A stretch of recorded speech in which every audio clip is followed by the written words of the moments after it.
are having it done the last week of May, like you said, May 25th, and that is our Volunteer Recognition Week. So there's a resolution that I'd like the board to sign, and I wanted to just fill you in on a few statistics and show you, just kind of fill you in on how we plan to recognize our volunteers, because they're just essential to our district. We've had a little over 1,300 registered volunteers this year, and about 1,000 of them are active. That includes all schools and community education. So Central Family Center up through the high school and community education.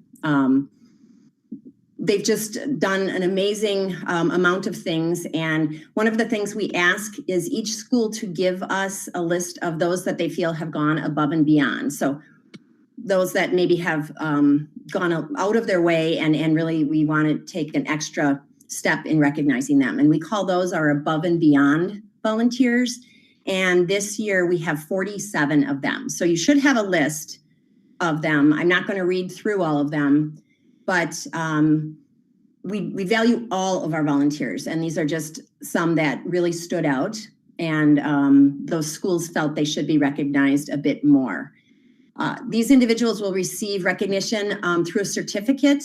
There's a booklet that we make up and that will be mailed to them along with a handwritten note from each principal. So we're trying to, while we can't bring people into the buildings, we're trying to make it special and make sure that the year ends on a positive note and that everything that was done prior to our buildings being closed is fully acknowledged and recognized. Couple of things I want to point out. We had about 12,000 hours of volunteering despite being closed for 3 months. Wow. So that's pretty significant. And that's just the numbers that we were able to gather.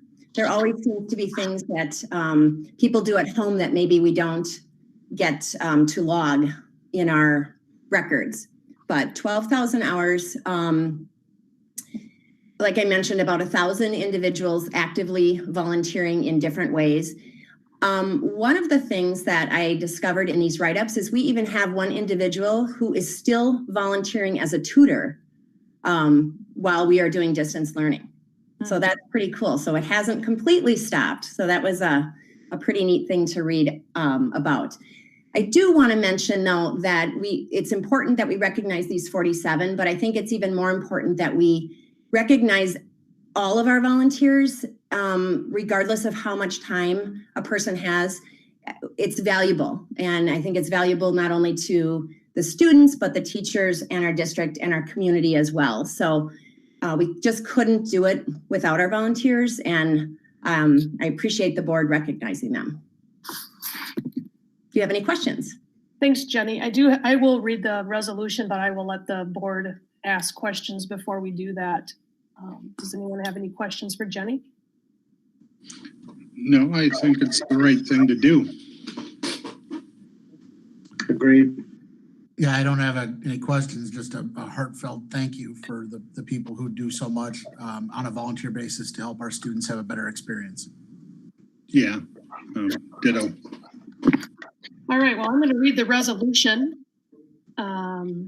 Resolution of appreciation honoring the school district volunteers. Whereas each year more than 1,400 volunteers give unselfishly of their time and talents in support of education in Shakopee School. And whereas volunteers play an essential role in supporting and enhancing education and helping the Shakopee Public Schools reach our goal of academic success for all learners. And whereas volunteers provide learning opportunities for students and assistance for teachers beyond what the traditional resources of the school district can offer. And whereas volunteers assist in classrooms, on athletic fields, and behind the scenes, they work with students to reinforce basic skills, share their careers and expertise as speakers and mentors, chaperone field trips, raise extraordinary funds in support of programs, and complete marathons of clerical work. And whereas volunteers help the district establish a standard of quality and direction for the future through service on building leadership teams, parent-teacher organizations, advisory councils, and special task forces. And whereas all these volunteer efforts bring together the community and its schools for the benefit of students, make the district a better place to live and learn, and set an example for students about the importance of education and volunteer service. Now, therefore, be it resolved that the Board of Education of Shakopee School District 720 hereby extends its sincere appreciation to all district volunteers for their amazing dedication and service. And be it further resolved that the Shakopee School Board hereby proclaims May 25th through May 29th of 2020 as Volunteer Week in Shakopee Public Schools to honor the significant and positive impact volunteers have on education. So on behalf of the board, thank you, Jenny, for all your time with coordinating all of these volunteers. And thank you to all the volunteers in our Shakopee School District. Thank you. To make a difference in the lives of our students. Thank you.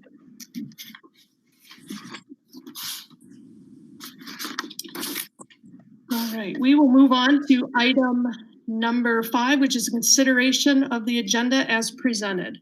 Are there any changes on the agenda that you would like to bring forward tonight?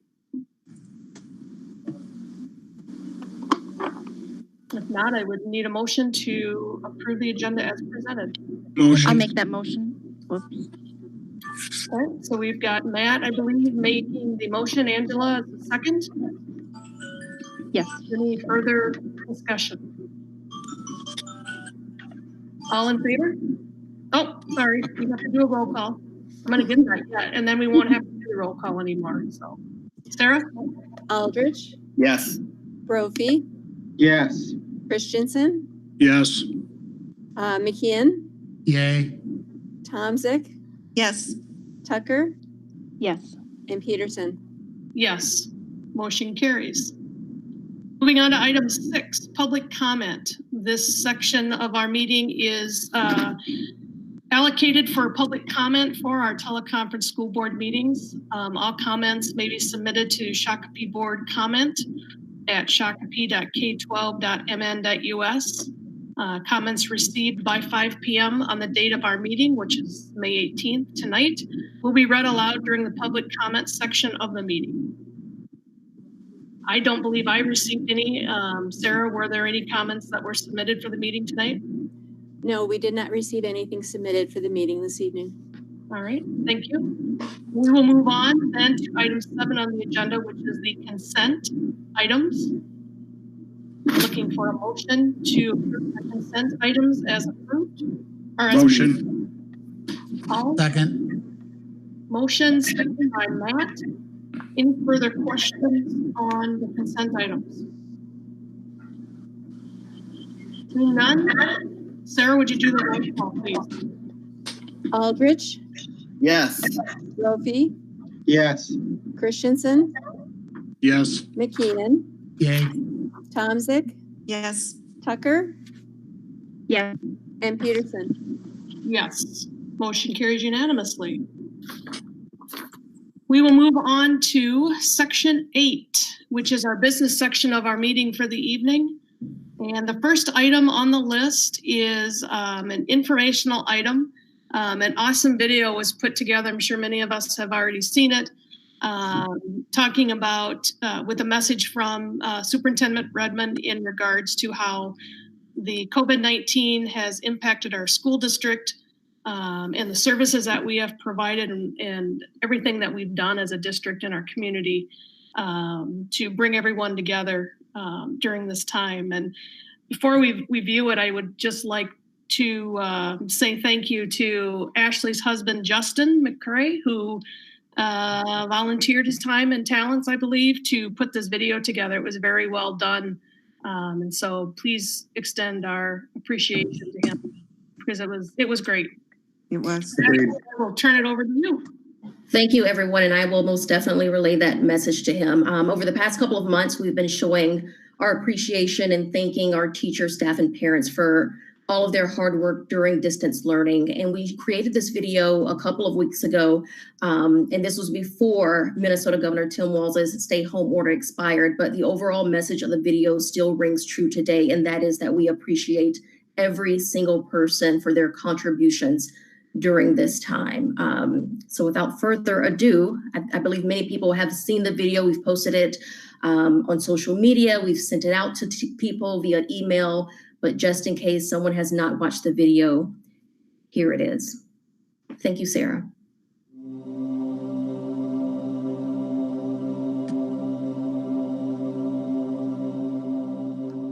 The executive order from Minnesota Governor Tim Walz to close school buildings on March 18th in response to the coronavirus has tremendously impacted the way Shakopee Public Schools provide services.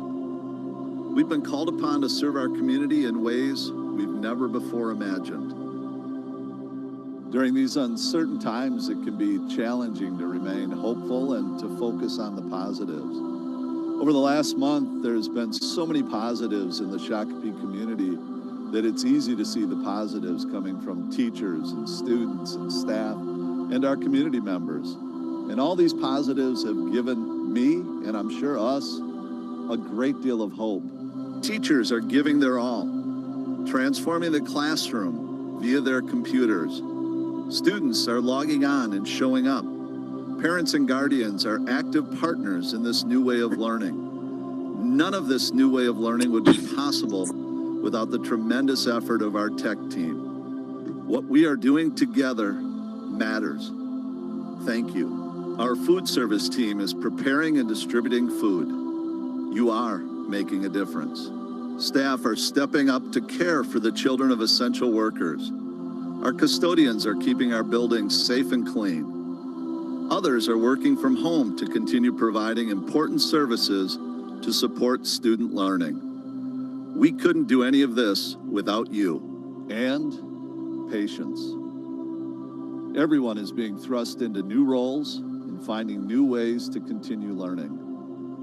We're all in this together, and I couldn't be prouder or more grateful for what I see from our staff, our students, our parents, and community each and every day. Please take care of yourself. Stay home and stay healthy. By doing so, you are helping slow the spread of COVID-19. You are protecting your family, neighbors, friends, and coworkers. When this is all over, we will come out stronger. We will rise to the occasion. We serve and we stick together. We are Shako Strong.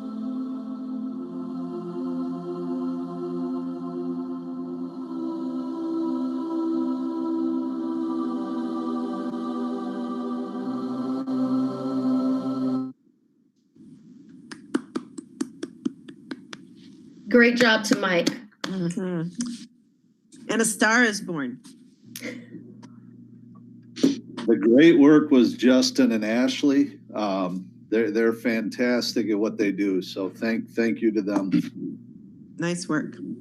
You're welcome. Thank you, Mike. It was a team effort.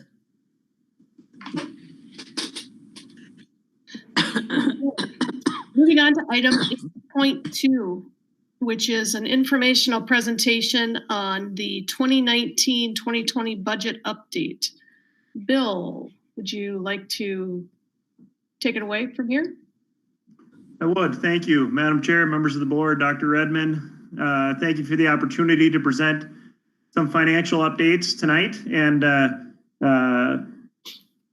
a reminder to myself to never follow a video like that. That was really well done. And myself in a tough spot here, having to follow a video like that with a finance presentation. Yeah, here. We'll forgive you. Thank you. Look at my life. So we'll get started. As I mentioned in the finance committee meeting that immediately preceded this, at this point of the year, we're talking about the fiscal 20 revised budget. We're also we're talking about the fiscal 21 preliminary budget or budget. And at this point, there's so much together. And especially when you look at some comparison reporting type information, which is what I am going to attempt to do tonight, that I really just put together one presentation. There is a clear dividing line between the two agenda items, and I will note that when I get to that point in the presentation. So starting with the 2019-20 budget, we'll look at our process and timeline. some fund balance analysis, and then also some expenditure analysis by program dimension. We'll go then into fiscal 21 budget assumptions and timeline, and just spend a little bit of time looking at the remaining school board meetings for this year, and then our deficit projection for next year, budget transfer and budget adjustment treatment for next year as well. We'll dive into the presentation starting with the 1920 revised budget. Sarah, if you wouldn't mind changing the slide. Thank you. So the first slide here looks at the revised budget, which, as you know, was approved by the school board on and in that budget, we're projecting about a $1.4 million, $1.39 million general fund surplus. Important to note, however, that of the 1.4 million roughly general fund surplus, approximately 1.1 million of that is from land sale revenue from that land sale near Jackson Elementary School. And so I have had a couple of questions related to the projected surplus in the general fund. How can we be projecting a $1.4 million general fund surplus and the general unassigned fund balance is not changing significantly at all? And the answer to that question is shown here. About 1.1 million of the 1.4 has to do with that land sale, and that's coded to operating capital. And as we change to the next slide, you'll see that that's reflected here. So just sort of a work in progress, if you will. Here's a look at our fund balance analysis in the restricted categories. So this is an area that we are continuing to work on, but I have split out 4 restricted classifications here for staff development, operating capital, our technology levy, capital projects levy, and then also a long-term facilities maintenance, or LTFM for short.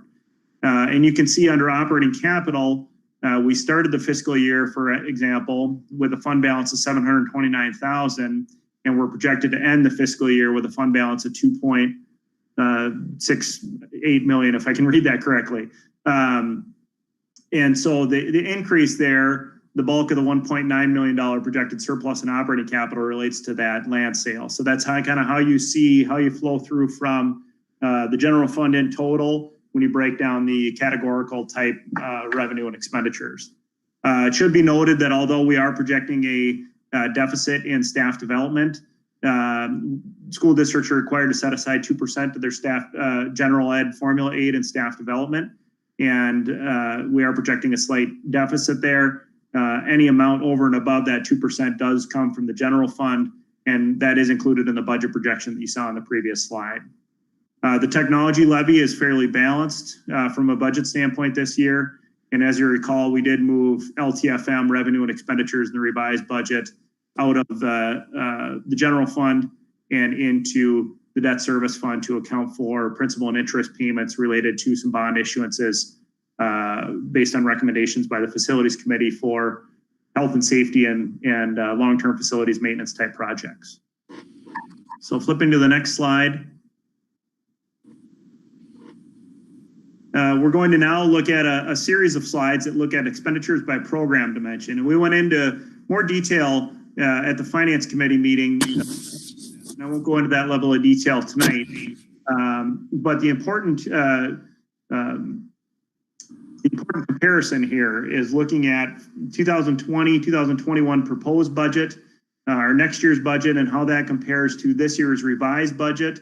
And then finally, how next year's budget and this year's budget compare to the prior year actual audited expenditures. So we're strictly looking at the expenditure side of the ledger tonight and how next year's budget compares to this year's revised budget and last year's actual. And then the second point of comparison, or reasonableness check, if you will, is looking at actual expenditures as of the end of April 2020 and compare that to the end of April 2019.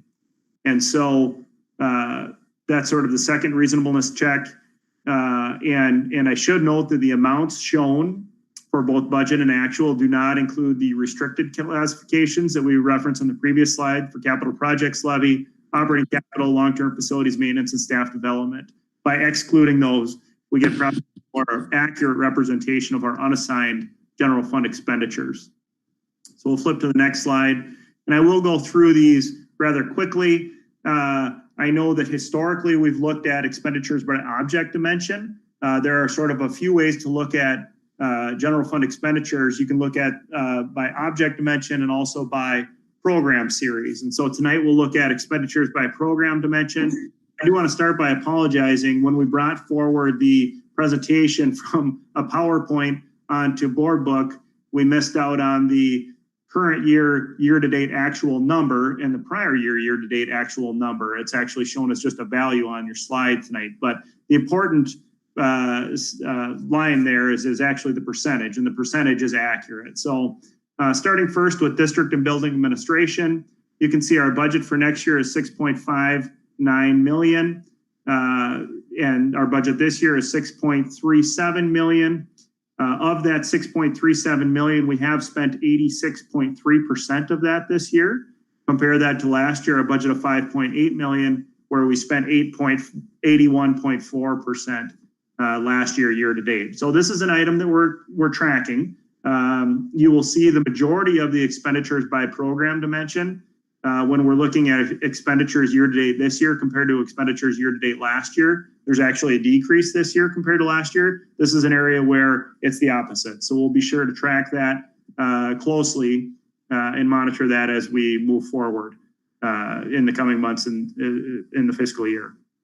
So skipping to the next slide, district support services is the next one. That's really our backline functions like our business office, HR functions, a lot of our district-wide clerical. That the budget is projected at 1.21 million. And this year we have spent 71% of our budget compared to 79% last year. So we're tracking in a positive variance this year for district support services. Skipping to the next slide. Elementary and secondary regular instruction. So you can see far and away, this is our largest program category. And we are projecting a budget in elementary and secondary regular instruction next year of $45.7 million. That's up from $44.04 million this year, up from $41.4 million last year. So the final audited for last year. The bulk of this relates to contractual obligations related to our teacher contract. And you can see that this year we have spent just under 68% of our budget compared to 70.5% last year. So that's sort of an important one because of the large dollar amount.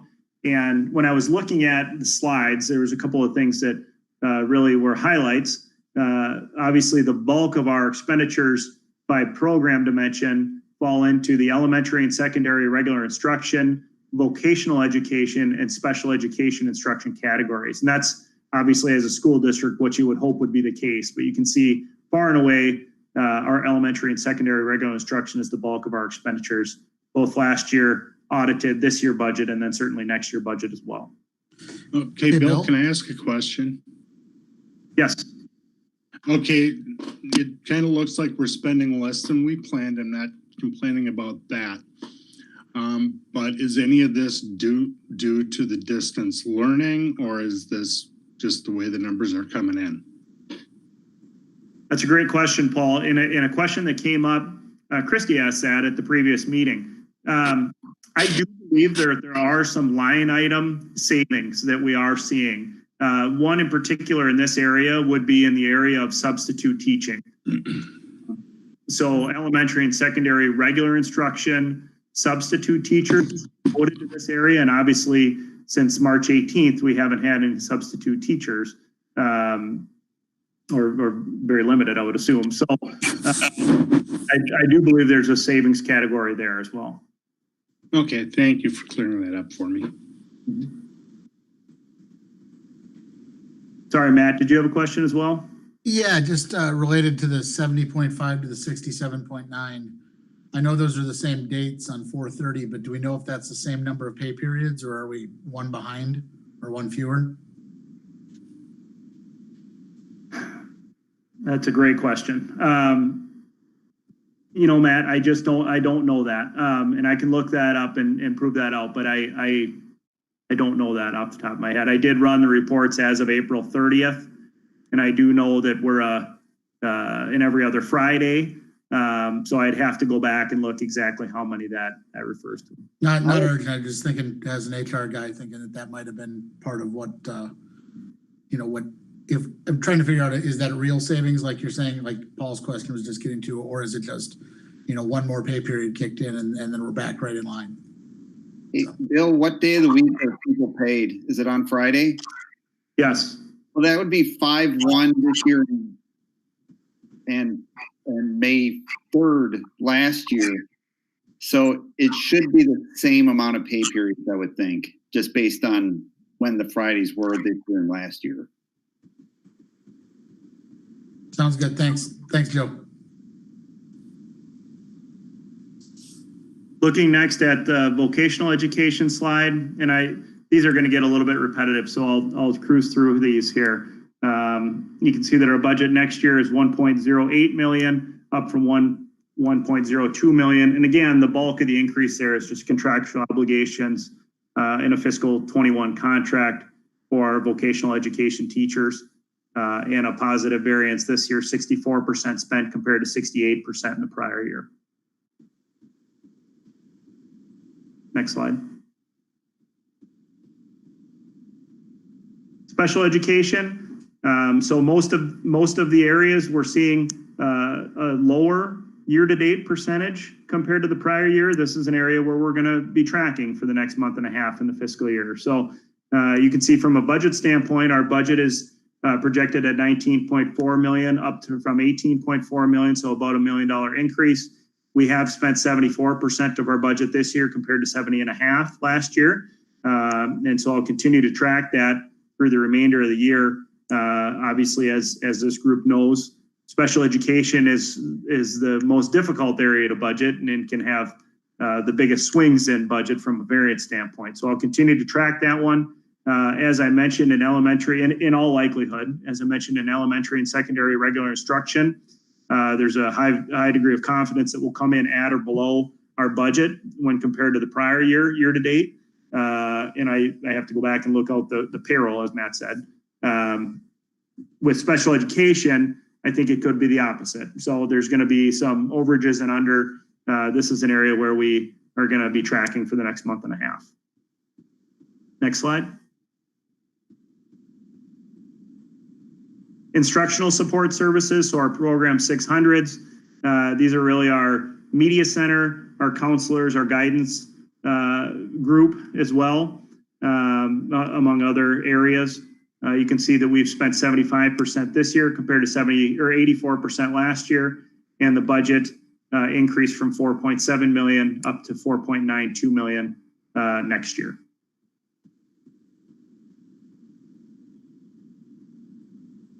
Next slide. Getting to the end, two areas, two last areas. Pupil support services. So that's the bulk of this is our contracted transportation with Palmer Transportation Services and other transportation providers that we utilize. And that's really the increase from 8.3 million to 8.6 million.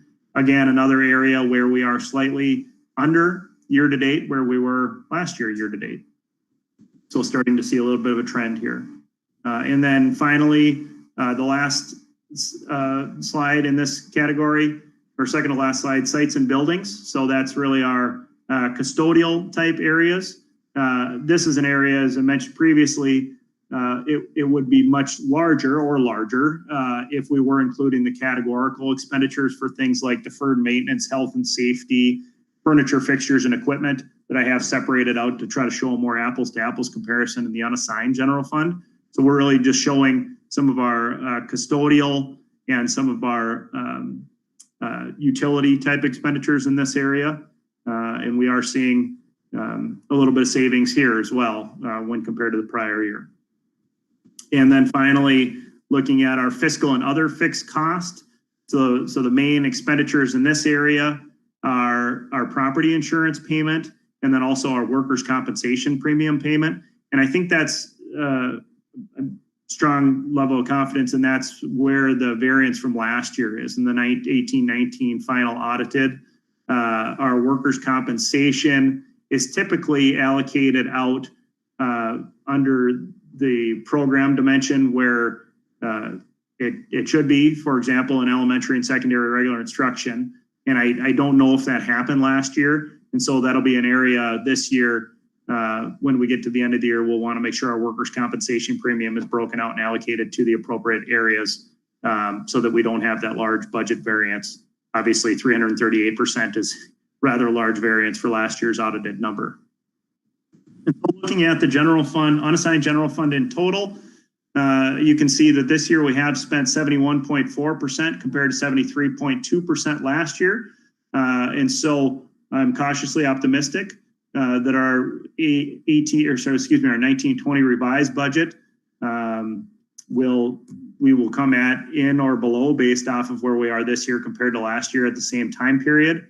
And then again, the increase from 1920 to 2021 comprised of our budget assumptions for next year in terms of salary and wages, employee benefit, and then our non-salary and wage items as well. So kind of a different look at our expenditure side of the ledger tonight. Typically, we're looking at expenditures by object dimension, things like salary and wages, employee benefits, purchase services. Tonight, we're looking at it in terms of administration, district support services, elementary and secondary regular instruction, and so on, just in an effort to try to increase transparency and knowledge as we move forward here. So this is something that we'll revisit as we go along. And again, I wanted to apologize for the value thing there. It just didn't flow through the board book as we would have hoped tonight. So I'll pause there. And then I did want to make a natural shift to our fiscal 21 projections, which is sort of the next agenda item. So I wanted to make a pause and a clear disconnect between this and our next agenda item, which would be the fiscal 21.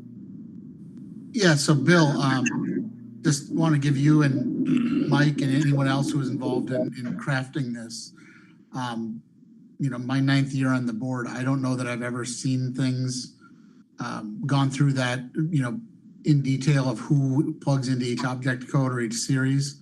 And I think that that is incredible. And I think it's great to be transparent and just break down where the money goes, right? It's easy for everybody just to look at the top line and whatnot. And, or the way we typically do, like you said, with the salaries and wages and benefits and that. This really helps everybody understand exactly what investments we make every day, every year.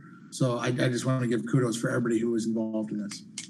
And I'm going to add to Matt's because it's really detailed, but it's eminently understandable. It's much clearer. So thank you for that. Yeah, I'm going to add to it. Yes, it's very clear. My concern was with the workers' compensation going 338% of what was budgeted. Have we had a lot of claims? Is there any reason we shouldn't have seen that coming? That's a great question, Paul. And I don't think I gave a very good explanation the first go around. The workers' compensation actual expenditures when compared to budget in the prior year, it was nothing unreasonable.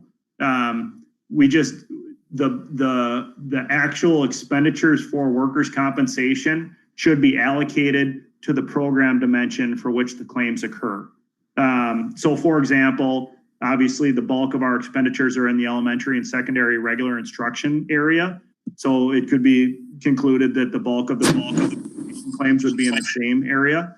And so the claim should be allocated to that area. And last year, I don't believe that happened. And so it wasn't actually claims in excess of budget. It was just an accounting function to get it allocated in the proper area. Okay. Bill, question. Joe, do you want to go? Go ahead. I'll answer yours. Because I'm not sure if this question falls into the this presentation or if it falls into the next budget year presentation. If it falls into the next year information, we can table it until we get to it. Mike, you might want to chime in on this too. Do you have any idea where we're at with the federal dollars that's been allocated to Minnesota in regards to the COVID relief fund for schools? When that might hit I know we probably don't have any idea how much the Shakopee is going to receive, but do we have any knowledge as to what those funds are to be used for and when we possibly might see that? I can actually speak to that. There's actually a couple pieces of that. One is discretionary funds, which came to the state, and off the top of my head, I want to say it's $91 million, and the governor is sending that out to K-12 education, but for specific needs, food distribution, childcare, those type of things, and technology and internet type support. That I'm not, and some of that's for summer programming and things like that too. There's another larger piece, and off the top of my head, I want to say it's $128 million for the state of Minnesota that's coming from the Federal CARES Act. And trying to discern how that's being distributed, it's being distributed through title funds, which my approximation, and this is not very scientific, is we fall, probably right in kind of the average, if you will, in terms of that distribution method.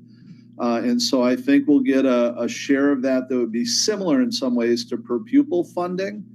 Now, there is one caveat that funding, the $128 million, will go to all students in the state. Public schools, private schools are included as well. That money has not arrived yet. But that is kind of the method of distribution. And the thought there, it's to be used to make up for some of those shortfalls, those additional expenses in responding to, COVID-19, even such that, you can start with even materials and supplies for cleaning, but then we get into, essential childcare and food distribution and some of those other things. And my best approximation would be there'd be a range. I'm expecting it should be at least $600,000, but we'll see. It's tough because they've never kind of broken, any, that type of funding out quite that way, but that's kind of an approximation. And that would be helpful for our general fund for this year, definitely, assuming it arrives this fiscal year.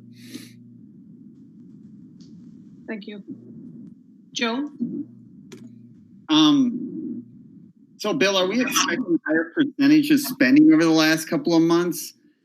Because if the values are under 83.3%, which would be, 10 months out of the 12, are we planning on spending more over the last 2 months, or is this? Because to me, this looks like very good news. Like we should be coming in under budget, which will help the unrestricted fund. But am I missing something? Is there more spending in the last 2 months than the previous 12? Yeah, so most of our staff, we do have 12 months staff, but most of our fiscal year obviously runs July to June. Most of our staff are paid September through August. And so you do have those payoffs in June to account for July and August that are pulled back to fiscal 20. And so that's a great question, a common question. Typically, and I even catch myself with that, thinking if I'm doing the math, the number of months a year that we're going to come out ahead, we will see those expenditures catch up when we have our payoffs for July and August into fiscal 20. If we accrued properly, would that make it look better, or make it more where it should be? If we just took their salaries and accrued it, never mind. That's a good accounting question, Joe. That's good. Christy, is it okay if I say a couple things? Go ahead. Thank you.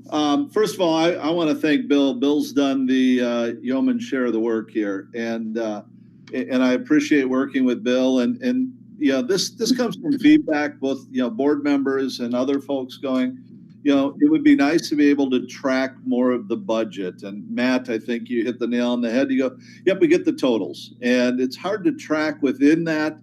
And then even, as Bill alluded to, we, typically break things out by object code and audit reports and that. And you go, okay, well, we're a service industry. So guess what? It's salary and benefits. And really the question people are asking is, who are you paying how much and how does that compare year over year? And this allows for that kind of tracking. And so I appreciate Bill's willingness to set this system up. The expectation would be that this would be part of a quarterly report to the board to go to, the typical monthly one, I think fits, and then quarterly to take a look by program code.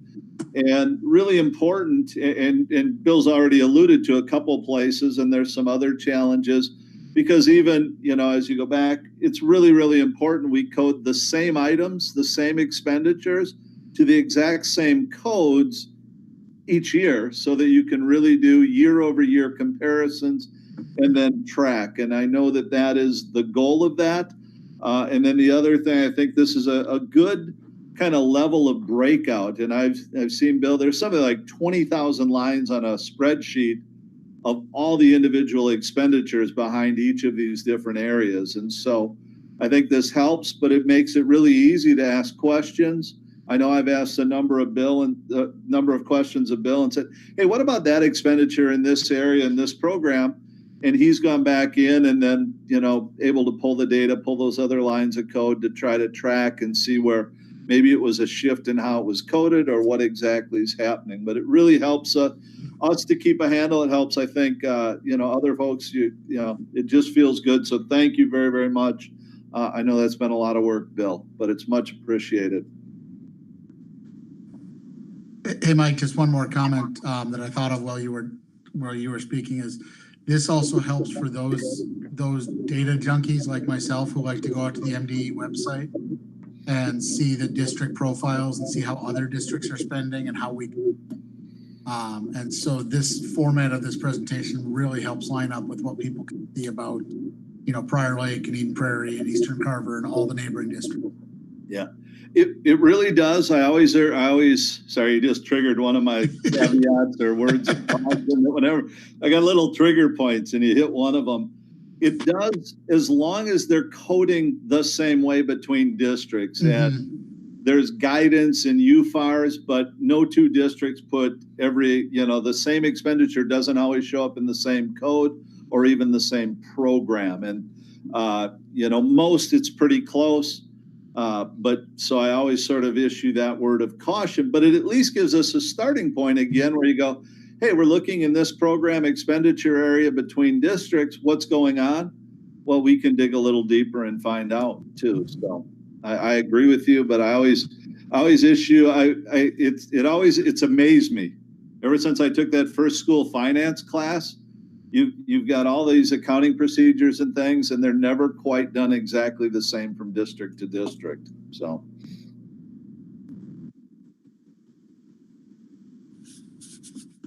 Are there any other questions before Bill moves on to the next? I believe it's the next item on the agenda, which is the 2021 budget planning. And Bill, I will let you proceed. Okay, thank you, Madam Chair. Just a couple of items on our next year's budget now. And again, these are basically key highlights as we look forward the remaining meetings here in 2019-20.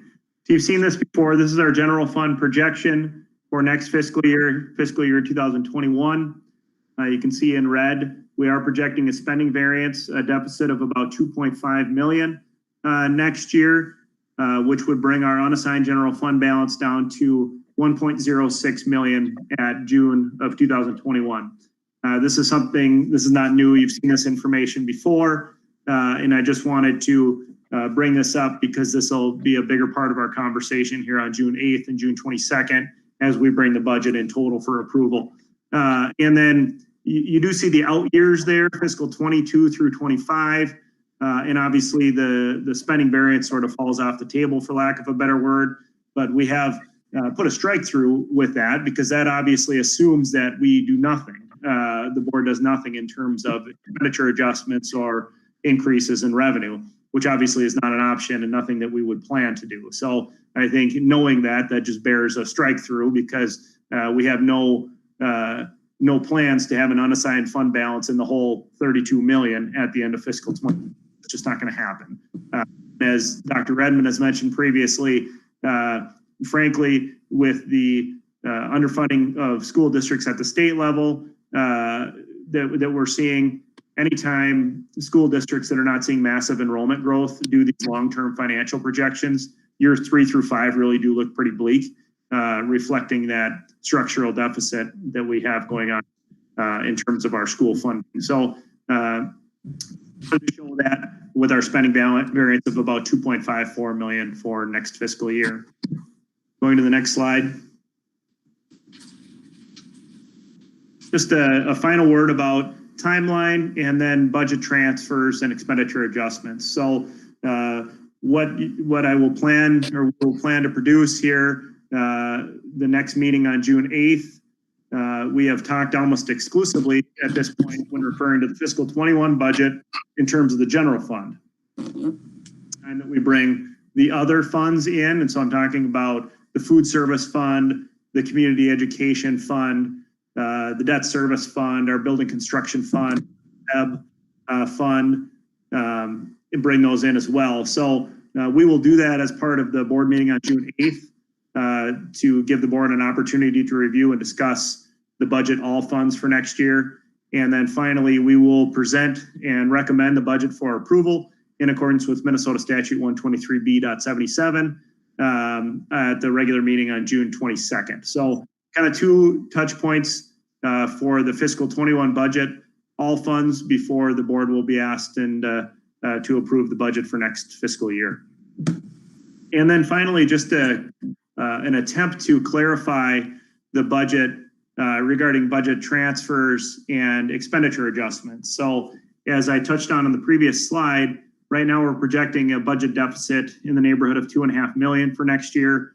As the board is aware, administration is looking at and making efforts to get part of that deficit for next year, and also looking at the opportunity related to the legislative session and the possible opportunity, or the opportunity rather, to do budget transfers in fiscal year 2020 to unassigned fund balance related to the COVID-19 pandemic and how that'll manifest itself as it relates to the budget. So any budget transfers that we're able to do this year will affect, hopefully positively, the beginning balance for next year.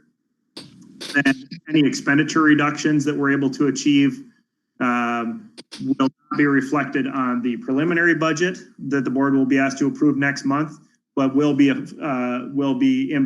reflected in the revised budget for fiscal 21. So as we all know, the preliminary budget is approved in June, and then the revised budget in December or January, once we get about halfway through the fiscal year. And so the budget adjustments that are made now in order to mitigate that deficit that's being forecast reflected in the revised budget that's brought for approval in December or January. So just a point to try to clear up any confusion related to the timing related to budget transfers and expenditure adjustments for fiscal 21. And I believe that is the last slide. So that's sort of a lot of information. I know the bulk of it was on fiscal 19. I did put together 2 slides or 2 presentations initially, and I just thought there was too much opportunity to lose people in translation. So I wanted to put that together in sort of a roadmap to the end of the fiscal year from a school board standpoint in terms of budget presentations. So that was all I had on those 2 agenda items. Okay, Bill, is you or Mike, if you guys know the answer, is anything being done at the state level to get them to pay for these mandates that they keep sending us? I just don't see it as something that's going to be sustainable if they keep sending us mandates and not figuring out how to pay for them. I can respond to that, Bill. I serve on the Minnesota Association of School Administrators Legislative Committee and the Association of Metro School Districts Legislative Board as well. Each of those on their platforms every year, and it's part of that process, it highlights the impact that mandates that are partially funded or unfunded and the negative impact that has, especially over time, because it grows over time on school finances. And I think It varies from time to time, how much, kind of impetus that type of conversation has. I know that both of our Representative Brad Tabke and State Senator Eric Pratt are both very aware of that and both very willing to listen to that and understand that, that those type of mandates do have a real impact. And I'll show a little bit of that in a presentation here in just a couple minutes. Okay, yeah, thank you for that, because, we just can't keep going the way we're going, now you got to do this, now you got to do this, now you got to do this, but we're not going to help you pay for it. It just doesn't work. Yeah, and in the presentation, and again, special education programming is essential. It's incredibly important. English learner programming, the same. In our district, we are subsidizing because the federal government and the state government has never picked up the share they promised to pick up of those programs. Every year, we spend about $9 million from our general fund to cover those costs. If they were picking up, the shares as promised in just those two programs, I wouldn't be sharing the presentation that I'm about to share with you. We would have enough money in our general fund to do the things that I believe we need to do. So. Okay. Thanks, Mike. Yep. Thank you. Are there any other questions for Bill before we move into 8.4 of our agenda? Seeing none, I will turn over to Mike and Bill for future of our financial management for Shakopee Public Schools, item 8.4, and I know that this is bulk of our meeting tonight is focused around the future, and I know that there has been a significant amount of work that has gone into the information that Bill and Mike are going to present tonight. So I don't know, I think maybe before we start the presentation that you've put together that you want questions asked during the presentation, or would you like held until they do the presentation? Do you have a preference? Christy, I'm always very comfortable. If somebody has a question, I can pause and answer that at any time, because I think sometimes it helps that person to go, okay, now I can focus on the next thing. And so, we'll present a lot of information. We're very comfortable talking about it at any time and stopping and starting if that's necessary. Not a problem at all. Great. Then I will turn it over to begin the presentation. All right. I'm going to share my screen here. The little luck. First thing I want to start with is the budget and budget adjustment timeline. And I'm not going to spend a lot of time on this. It's linked into our board book and our board agenda and packets. But if you remember at the last meeting on April 27th, I spoke to the challenges, the financial challenges, the impending financial challenges, because we're actually going to finish, the current school year we were budgeted to finish basically flat, but it's next year. It's the future where we have some real challenges where our revenues do not keep up with projected expenditures, and we need to have a plan for how to deal with that. Certainly understand, that these are just unique, challenging, very uncertain times. But our obligation as a school board, as a superintendent, as leaders in our district, we still have an obligation to provide excellent financial management, communicate these challenges, and find the best path forward. And so with that in mind, you'll notice on this timeline, we're trying to break things out and try to make it, as clear as we can when we present stuff. And tonight in the area of financial management, really didn't give much of a legislative session update other than, you asked the question earlier, that was good. I think for this current year, we believe that Fund 1 will be, funded basically as we had budgeted. Next year, there's some uncertainty. We're hopeful that it'll be funded close to what was previously funded. And then you'll see later on in the presentation, and Bill alluded to it, when we get into the 21-22 school year and the 22-23 school year, we have changed our budget assumption to 0% in state aid. And we're breaking these things apart. Bill talked about the 1920 budget, then about the 2021 budget. Now we're going to shift and talk about future plans.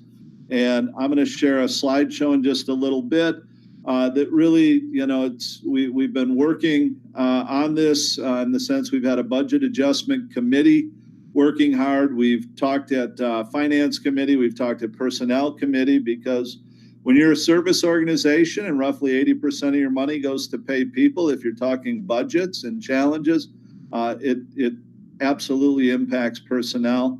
But going to talk about, this is not a plan. This is kind of a refinement of a lot of ideas that we're sharing, with the idea that it helps us now to have kind of a baseline of plans, if you will, to criticize, add feedback, do more research, kick around, and then come back. If we notice, I'm going to scroll way down here. I'll try to do it slowly. We've shifted our timeline from what it was previously set at back a month, where we've got the July 20th board meeting, where an action item on the board will be for the school board to make a decision based on, what budget adjustments. And so that's where we're leading up to. And this is kind of that backwards planning. And so tonight it's to begin to share some of these plans with the expectation that we've got a lot more conversation, a lot more critical feedback, and we really need to be digging through ideas. And so I'll kind of pause occasionally to try to take a breath too. So that's always a great time to ask a question.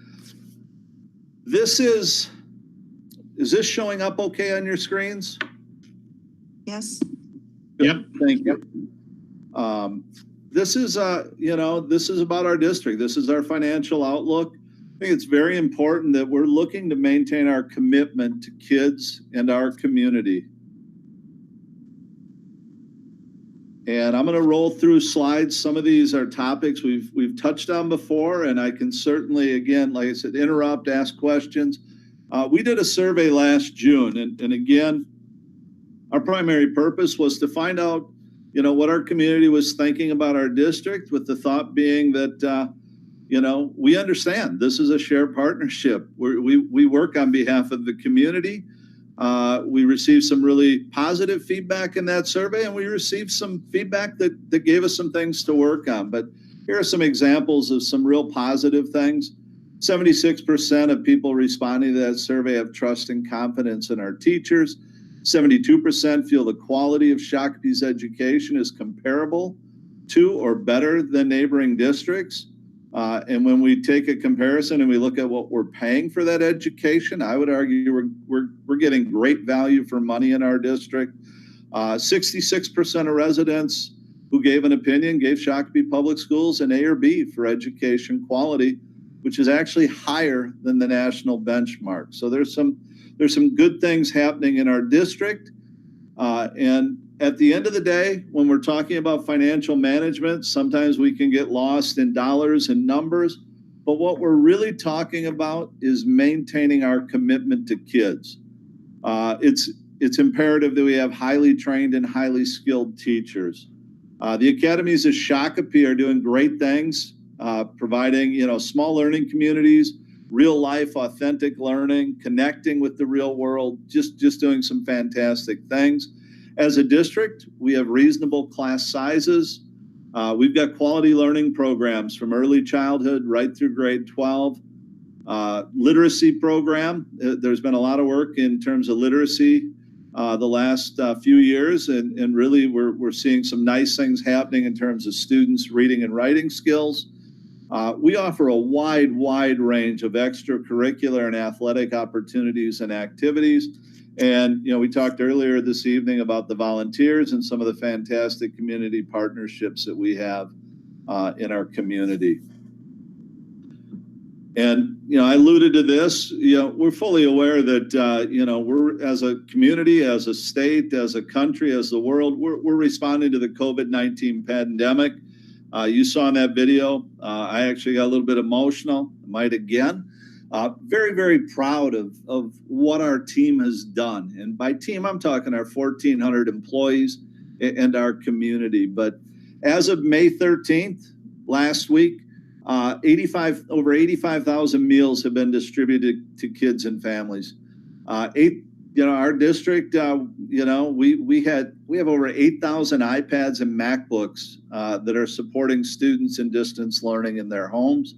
We provided 170 portable Wi-Fi hotspots for students that didn't have good internet access. And we did a survey to get some feedback on how we were doing and how we could improve things in distance learning. In that survey, 90% of parents agree or strongly agree that communication between their child and the teacher is going well. So those are just some things that, again, thank you to everybody who's been working incredibly hard. When we shift and we talk financial realities, and this I alluded to a little bit earlier and said, you know what, I think we're giving great value for the money.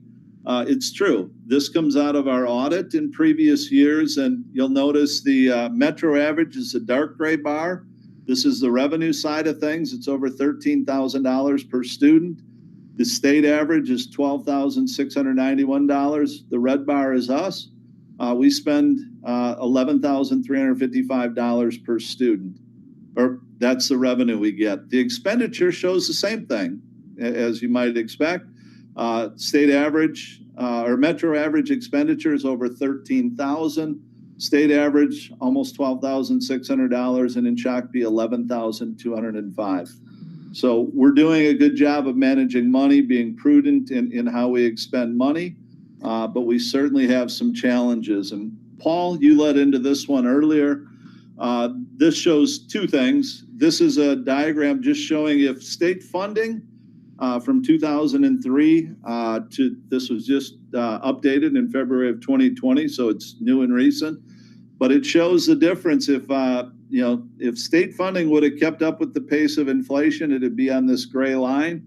And what that really means is each year, if state funding, per pupil funding, our basic formula funding, would have kept up with inflation, we would have $5 million every year in additional state aid. And then I talked earlier about we're also, and again, programming is incredibly important, special education and EL, but we're subsidizing that from the general ed to the tune of $9 million per year. This slide just gives more words and expands a little bit on what I was just saying about those funding gaps. Another area where a number of school districts receive more revenue, and why it showed up in that earlier slide, is voter-approved operating levies. And these have become, 25, 30 years ago, these were called excess levies. Most folks look at them as a part of the operating pie, if you will, because they're now paying for things that districts believe are necessary. In Shakopee, compared to the districts we compare ourselves to in our conference and we compete against athletically and activities, we're the only one with no voter-approved operating levy. And that puts us about $1,250 per student below the metro average in terms of voter-approved operating levies. The last time local voters approved an operating levy increase was more than a decade ago here in Shakopee. And just to give, again, just some of that funding gap and what the numbers would be, if we were at the state average for voter-approved operating levies, that would be $844 per pupil, which in our district would be $7.7 million in operating revenue per year. If we were at that metro average, it would be $11.4 million per year. So it adds up. It's a significant difference. We have an impending challenge, or impending challenges. If every year after this one is going to be a challenge. And not going to sugarcoat it. This graph shows, where we were not too long ago with a pretty substantial fund balance. You'll see the gray line in the middle of the slide, I meant. This is our fund balance goal range. You'll notice, and I'm trying to, if I keep the cursor away, that black bar goes away, but you'll notice in recent years that we've worked to begin to rebuild that unassigned fund balance. But next school year, we have that's where that challenge really kicks in. We have an impending $2.5 million budget deficit next year. When it comes to those type of challenges, there's only three options. You reduce expenses, you increase revenue, or you do a combination of the two.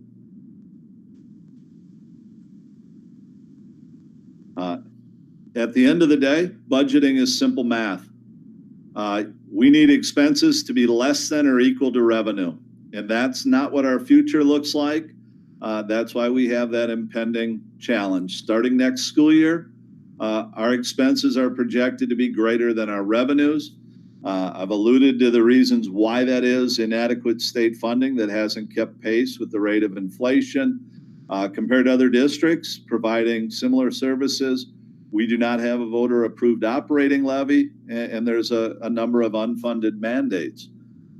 We need to fix the math problem. We need to make budget cuts. We need to increase revenue through voter-approved operating levy, or we need to do both. And when you boil it down, why these budget adjustments are needed, the why, to me, comes down to three main things. One, I think it's very important to maintain quality programming and learning opportunities for our students. Number two, I think it's also very, very important to attract, retain, and fairly compensate high-quality teachers. And number three, we need to build a path to long-term financial stability. So in the slides to come, we're going to talk about ideas for a plan. And I always want to refer back to these three reasons why. It's about quality programming and learning opportunities for students, about attracting, retaining, and fairly compensating high-quality teachers, and it's also about building a path to long-term financial stability. Mike, can I interrupt for a minute? Oh, yeah, please. I think a lot of taxpayers would look at the slide that says Shakopee hasn't had a levy for a decade, and they would say, we've approved a lot of levies. So maybe you could speak to that a little bit.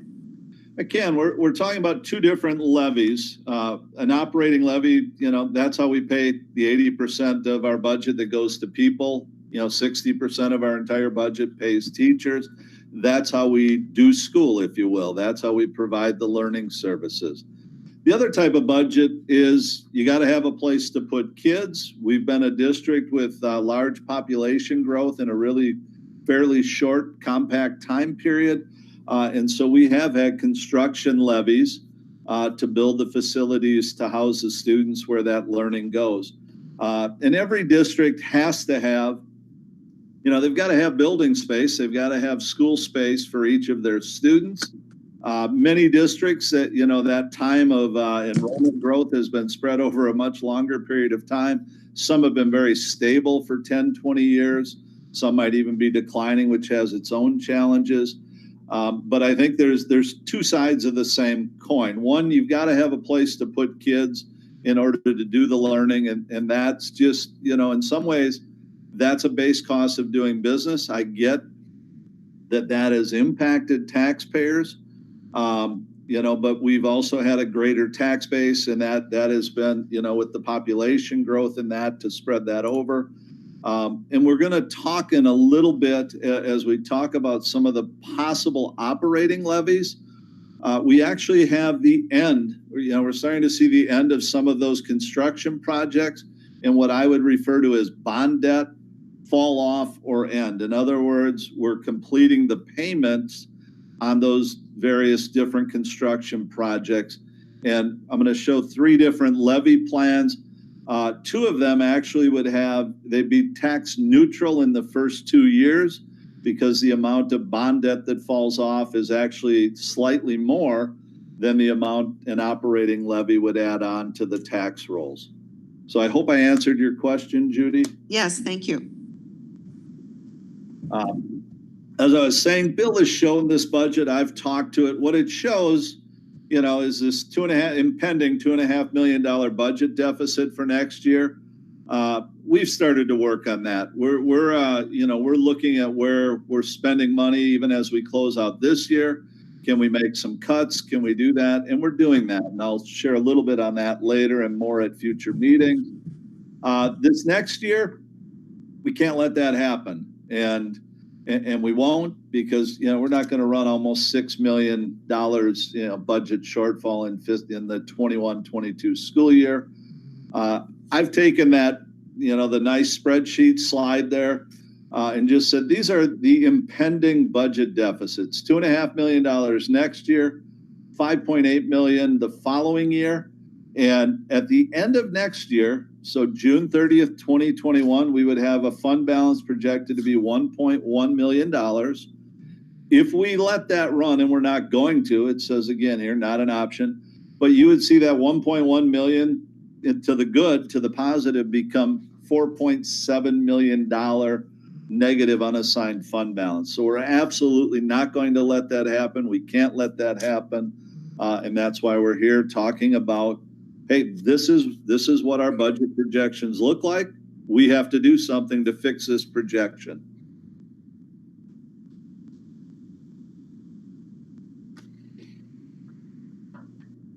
And I'm going back to the why page. This is number 3, the path to long-term financial stability. And again, these are ideas, but I've been listening to people at meetings, at finance meetings, the community since I've been here, at our budget adjustment meetings.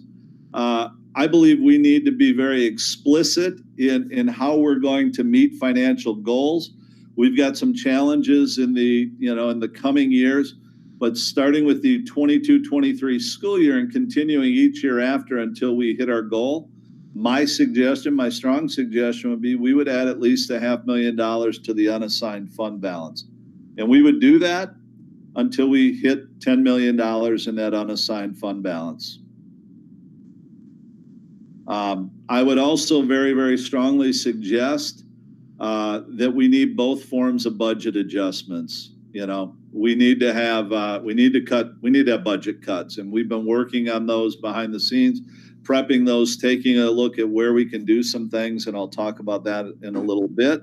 And then I would also suggest that we also need to increase revenue, and really the only path open to us is some form of an operating levy, a voter-approved operating levy.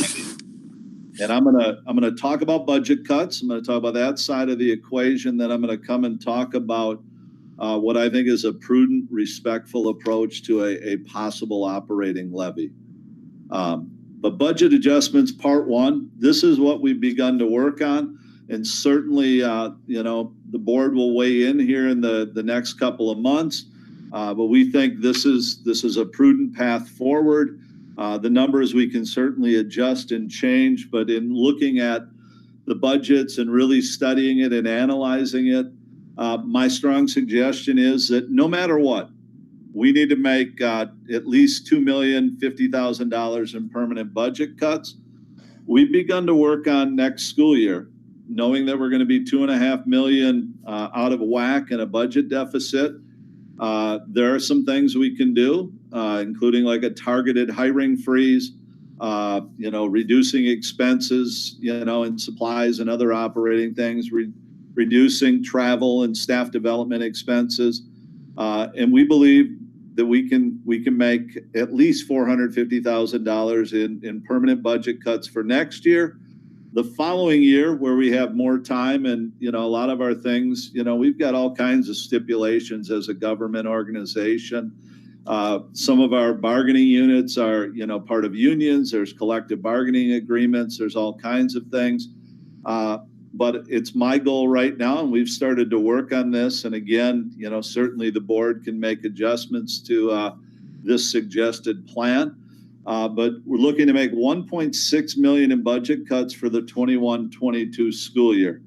And that's where we get the little bit over $2 million in permanent budget cuts.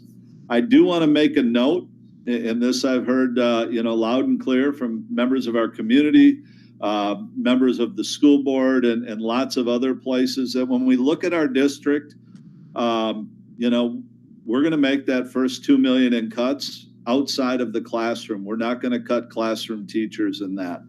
And that would seem to put us into a balance that would be more reasonable and more in line with what the community would desire of our school district. Okay, Mike, Yeah. Would it, I think it would be a good idea to have all of us just go over this at the summer retreat. That, you know, maybe somebody finds another place we cut the budget or something. But I think that this would be a good project for the summer retreat. Yep, it will be on that summer retreat agenda.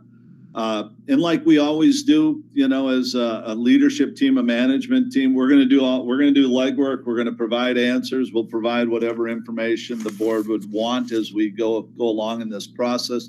This is just the first salvo, if you will, or leaping into this. And we've been working at it because the next question that I know as a board member would be, all right, what are the suggested cuts? What does that look like? What does it do?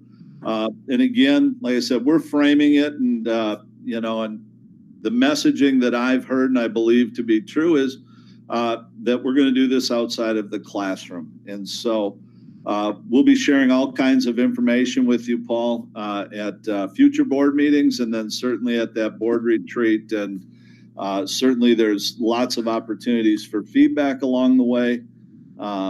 You know, we're even as I'm going to make a presentation very similar to this. I had started 2 months ago to talk about our budget challenges and was, you know, going in person to each of the schools.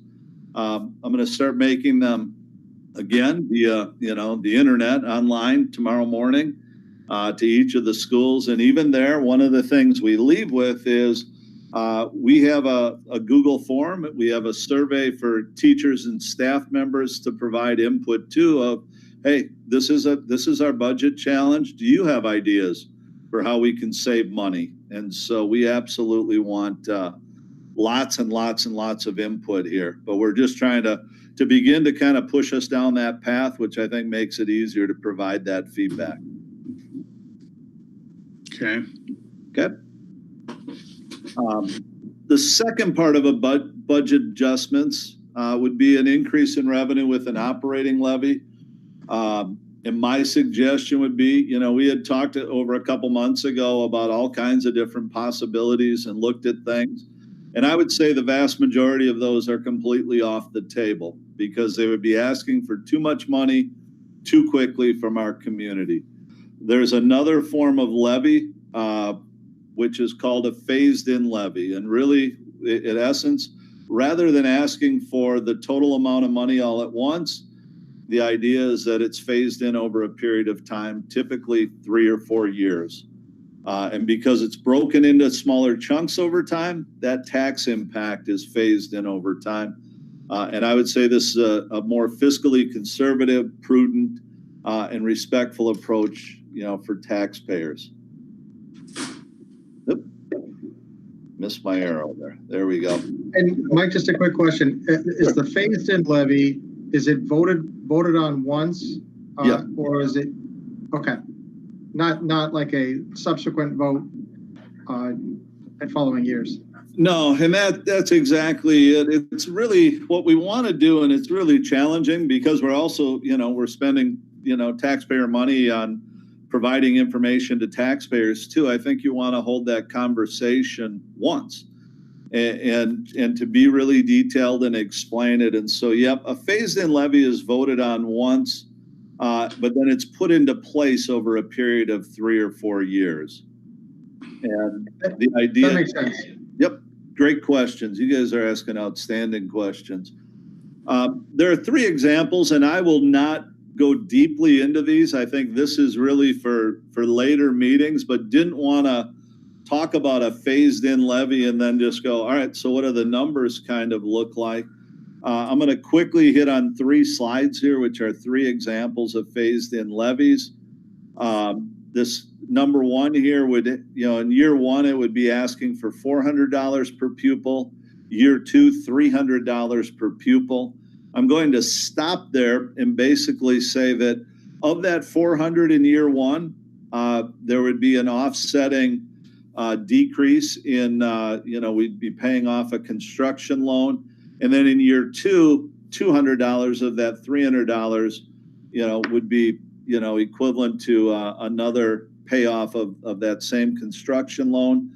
And so of the $700 over the first 2 years, $600 would be offset by a similar reduction across our tax base. And you'll see, and I'm not, there's a lot of information here, and I'll leave, you've got a copy of this on board book. But you'll notice I talked about the slightly over 2 million in budget cuts. They're here. You'll see where the levy amounts are phased in over time. And then you'll also see what I alluded to earlier, starting with the end of the fiscal, the 22-23 school year, or fiscal 23. We want to have at least $500,000 growth in our unassigned fund balance. We're projecting very conservatively on the revenue side, as we've shared before. And you'll notice each year that this fund balance goes up by at least 500, I think in this case, exactly 500,000. And where we are with an unassigned fund balance at the end of the 25-26 school year. You'll also notice that this puts us on a course, but there would possibly be budget reductions or budget cuts again for the 25-26 school year. And I'm going to click to another form of phased in levy. This would be $300 per pupil in year one, another $300 in year two.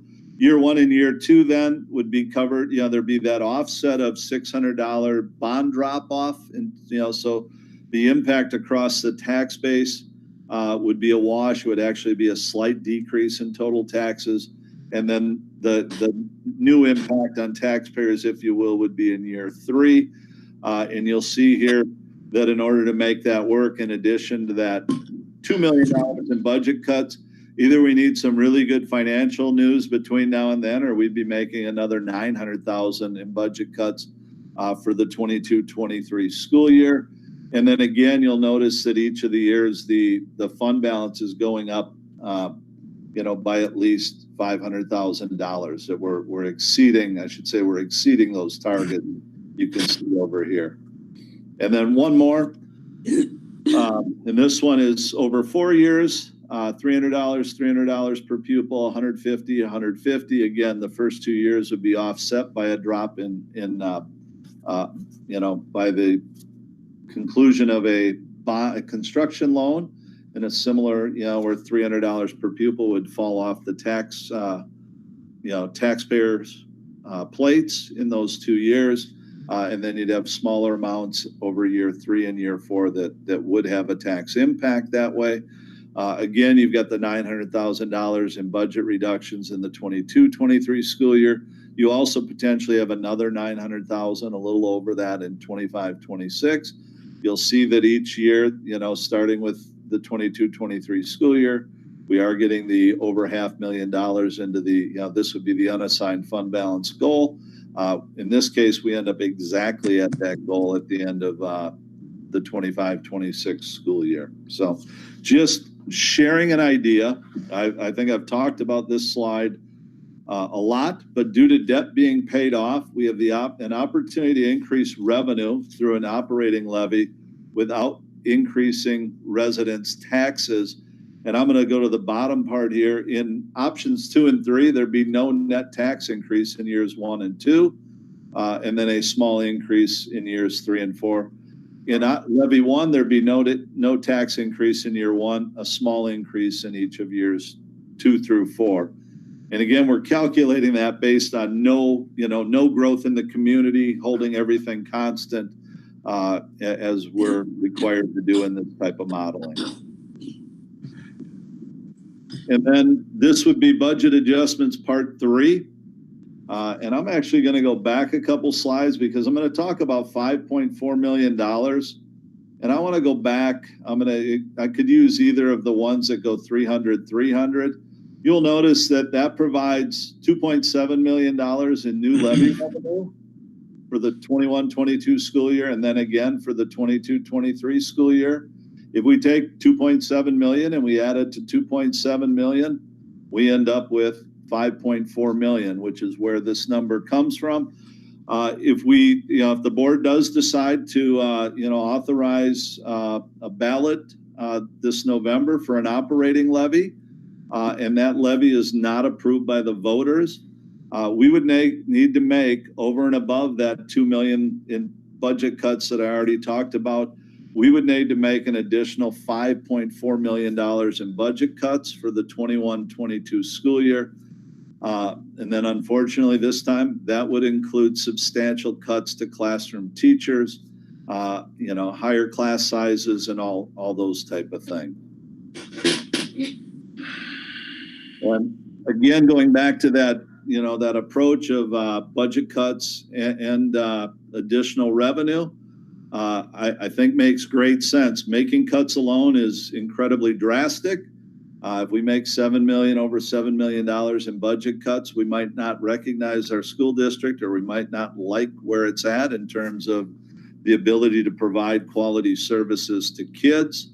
By the same token, just doing everything on the revenue side, too much to ask of our community, especially at this time of economic uncertainty. So it appears to me that a combination of both budget cuts and increased revenue would be a conservative, prudent, and respectful approach. With debt being paid off, I think that gives us a unique opportunity in the first 2 years to do this at either no net tax increase or a very small net tax increase. At the end of the day, it's important to remember that our schools belong to our community. It's also important to remember that strong schools are part of strong communities. We've talked about the timeline at the beginning. I won't go back through that. That's the same as the timeline that I shared earlier. I will wrap up with, in that same survey I started with that we did last year, 93% of our residents agreed that strong public schools are directly linked to the quality of life and viability of our community. And I would say that education funding is a big part of that shared partnership between state and federal governments and local communities. So hopefully we'll continue to work together. Hopefully we'll keep our schools and our communities strong. But we certainly have some challenges that are coming up, and we've got to find a way forward. And so with that, I'll stop sharing, come back to the meeting, and happy to answer questions. Okay, Mike, in a future meeting, yes, do you think it might be possible to get our state representatives to that board meeting to discuss this issue? Potentially. I think we'd have to talk about the purpose of that. I think both of them are, one of them is one of 134 members in the House. The other is one of 67 members in the Senate. I think they both would certainly listen, and I think they both would certainly agree that, that Shakopee Schools is facing a serious challenge. I don't think there's much they can do at the state level in the near term to change that, especially when, the state budget just flipped by $4 billion in the wrong direction. So certainly I know that both of them have been very responsive when I reached out and asked questions. I think we'd want to frame that, but certainly not opposed to having them visit. Yeah, I just think it would be beneficial for us to speak with them face to face and say, hey, this is what we're doing. This is what we're trying to do. But unfortunately, you guys keep adding stuff to our plate with no way to pay for it. And now we're looking at potentially raising taxes when people are out of work, and they get 3 months of mortgage, I guess, delay, but then in that 4th month they got to pay all 4 months at the same time. And how are people going to pay for all this? Yep. Mike, I'll chime in a little bit on that. And I know that involved in the delegate assembly for the MSBA, the School Board Association in Minnesota, there's been quite a bit of legislation that has been brought forward to the state on behalf of many school districts across the state. So this isn't just a Shakopee unique issue. I know, Mike, you had alluded to, I think 2 meetings ago, you provided us some information of the number of districts that are facing a deficit for next school year. And it was quite a lengthy list. So while I, welcome our representatives and Pratt and Dabke to come to our meetings, I'm not, like Mike said, I'm not sure that there's much that they can do. They can listen to us, they can advocate on our behalf, but as Mike said, there are two of many people that would need to be swayed. And I think the MSBA does a really good job of advocating on behalf of all the schools in the state of Minnesota. So I have a question while I've got my mic on.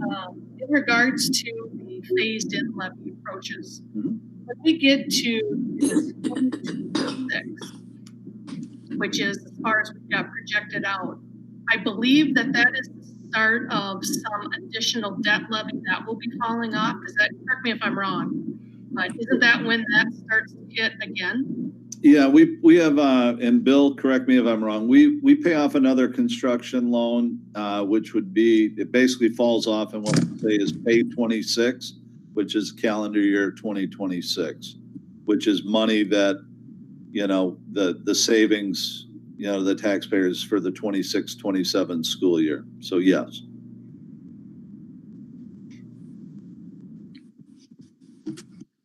What other questions do we have from Mike and Bill in regards to the presentation? I have a question. Mike, do you know how often the phased-in approach is utilized throughout the school districts in the state of Minnesota? Yeah, the phased-in approach has not been used a lot. This is purely coincidental, and and it's amazing to me because 2-3 months ago, we kind of went, well, the phased-in option is very complex. It doesn't, do whatever.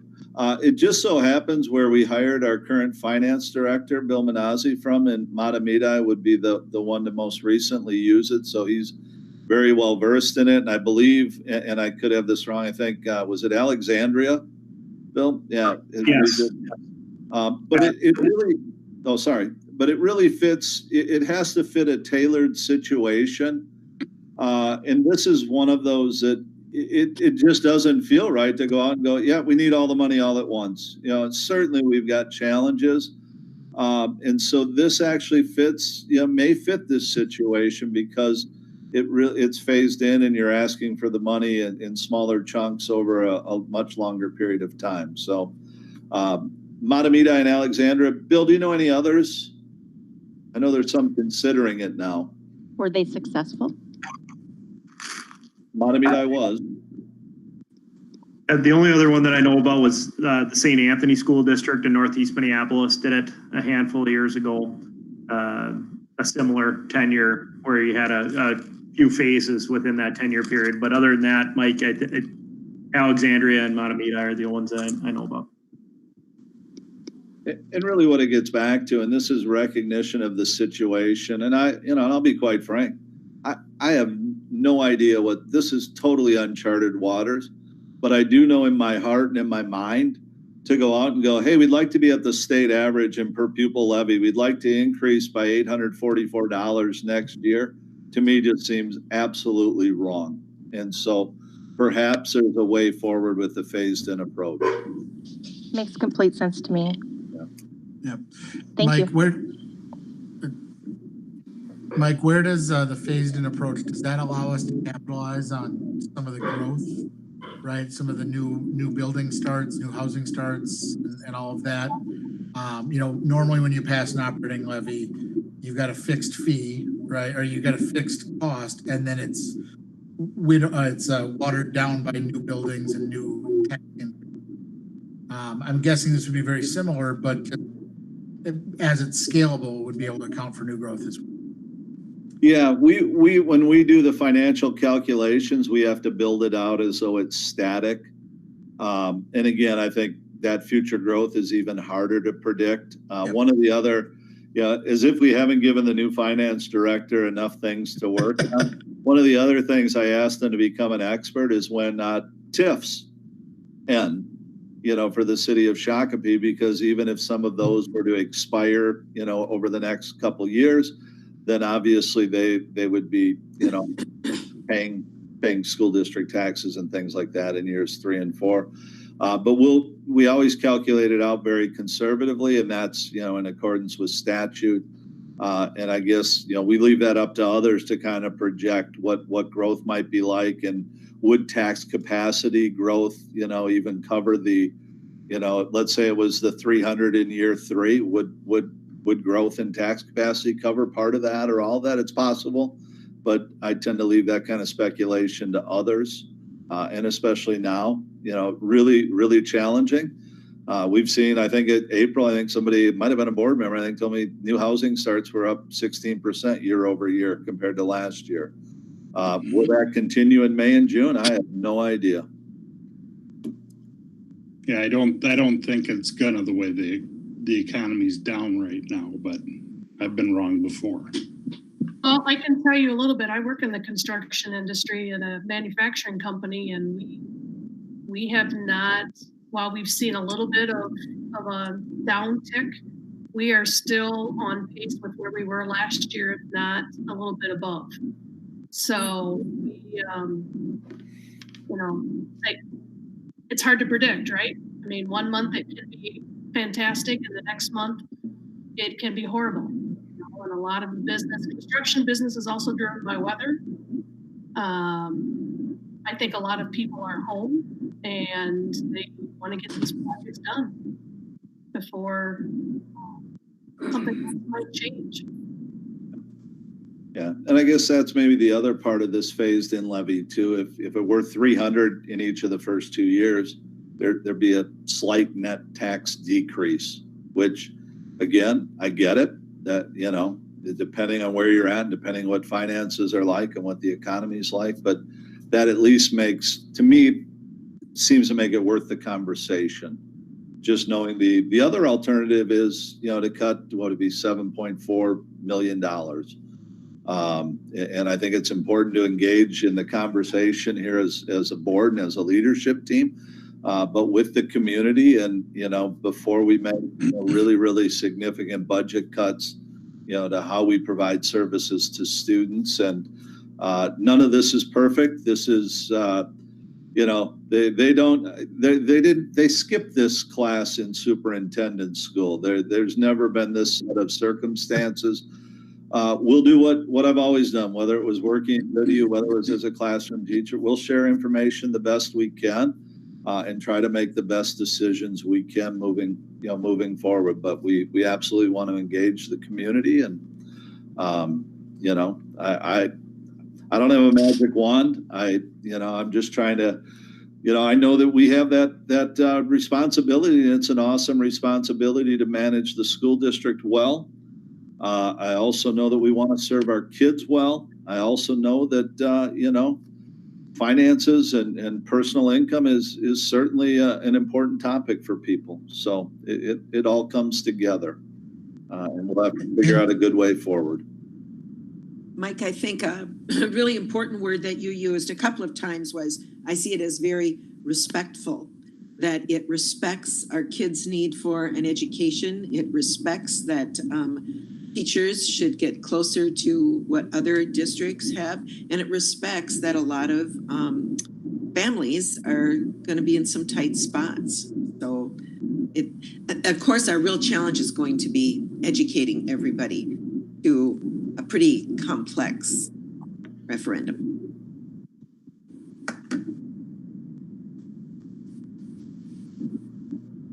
Matt, were you going to say something?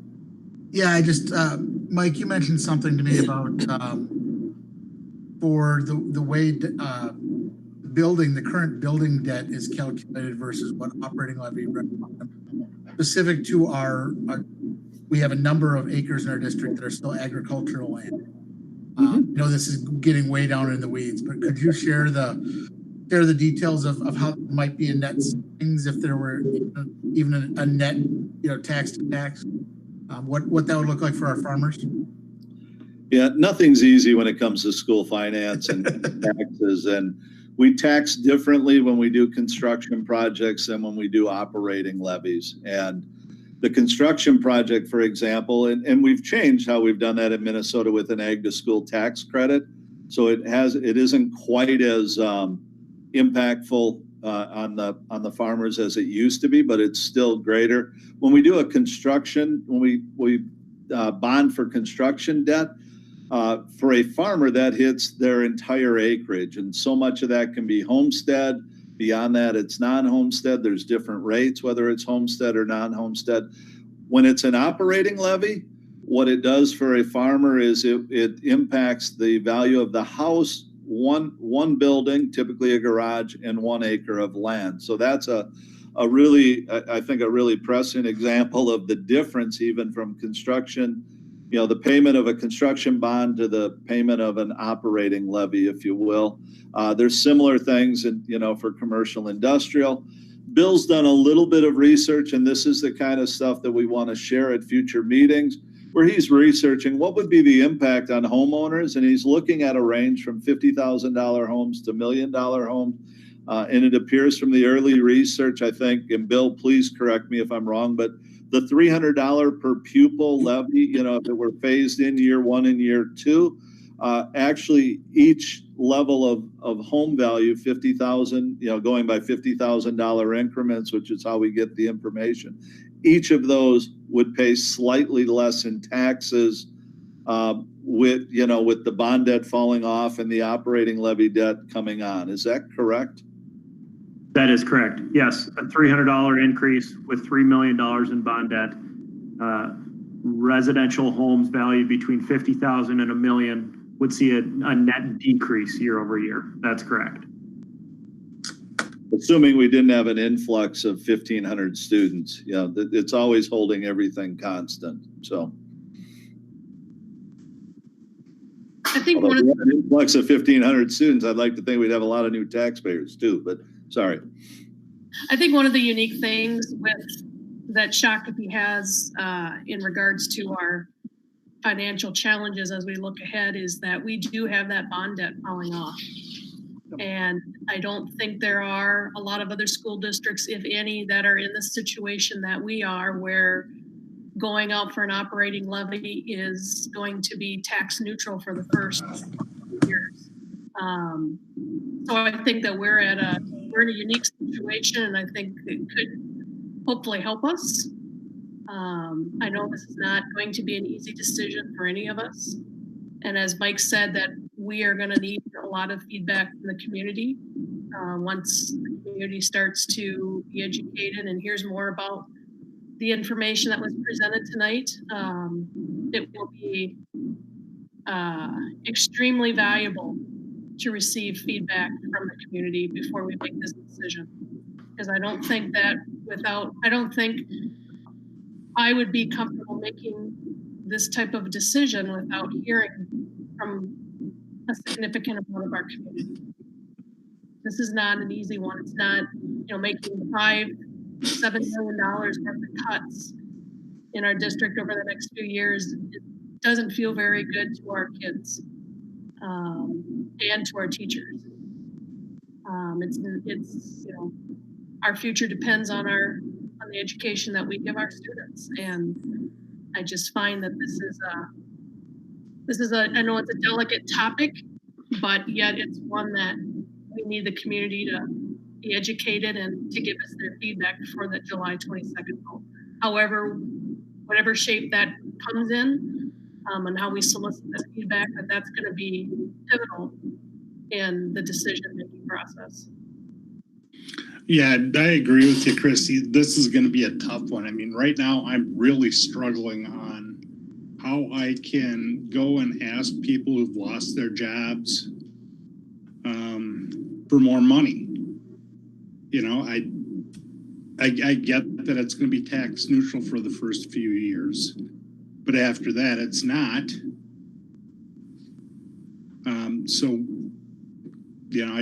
I'm trying to figure out a way to do that and be able to look at myself in the mirror.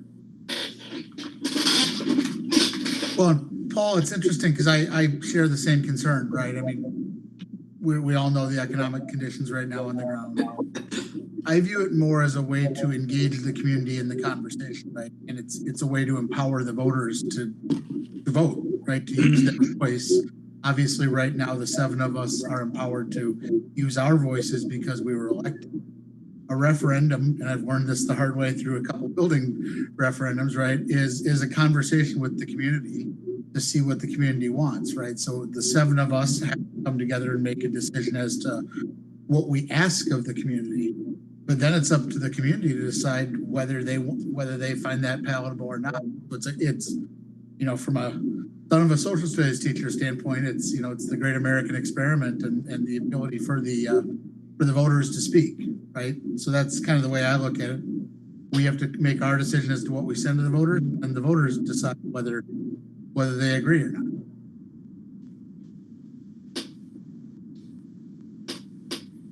Okay. Are there any, Mike, go ahead. I was just going to say, and to that point, Bill, myself, the rest of the leadership team, the board, et cetera, we'll do our absolute best to provide high quality information to anybody that asks, anytime, any place, anywhere. And we want to have a well-informed conversation. It's it's a serious matter. There's not, to go back when you try to go, how do you imagine this as a superintendent? This is a really, really challenging situation. There's no path forward that doesn't have challenges and doesn't have, positives and significant negatives. And so I just, I appreciate that we have that, we have the responsibility to do a great job of financially managing the district. This is part of that. We own this responsibility, and I trust we'll do a good job examining, all the possibilities and try to find what we think is the best path forward that fits this time, this situation, and who we want to be as a public school district. There's no sugarcoating it. There's no whatever. This is a tough spot, but I know we'll get through it. Are there any other questions or comments before we move on to the next item on our agenda? I have a quick comment. First of all, Bill, Mike, this is great information. I've been soaking it in. I've been looking at it. And imagine this, I updated a spreadsheet that I've been working on based on that. The phased in just seems like if that's the way we go, if we want to put a vote out to the voters on a tax increase, the phased in just seems like an incredibly great option because it's not taking in all the revenue at once, which might cause us to overspend in the future, which was the issue back 4, 5, 6 years ago. And I think that offering up cuts right away that we're going to say, this is not just, we're not asking you, we're doing stuff. We're taking a bit of responsibility. We're making these cuts. We're guaranteeing these cuts. I think is going to show the taxpayers that it's just, we're all in this together. Nobody likes a tax increase. Nobody likes spending cuts. But reality is we need to do both because an operating levy is not going to solve the long-term issues. We are going to have to cut. And if we could pull this off with the cuts and the phased-in levy, 24-25 looks a lot better in this scenario than it does in the other scenario. And I think we need to explain. We need great communication between us and the district taxpayers, and be able to answer any questions they have, because this year more than any other year, people are very worried about their money, just like we're worried about our money for the district. And it's just going to come down to communication, and we have to be prepared. And I think if we give everybody the story that we've been showing, this can work.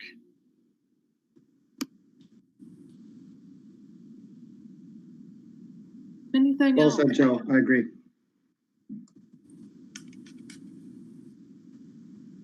All right. Seeing no other comments, thank you, Mike and Bill, for providing us with some great depth to kick off this decision thought process leading up to July. We know that things can change very quickly, and I'm sure something will change between now and that board retreat in July or even before then. So hopefully it's for the positive, it's for the better. Things are starting to open up. People are going back to work.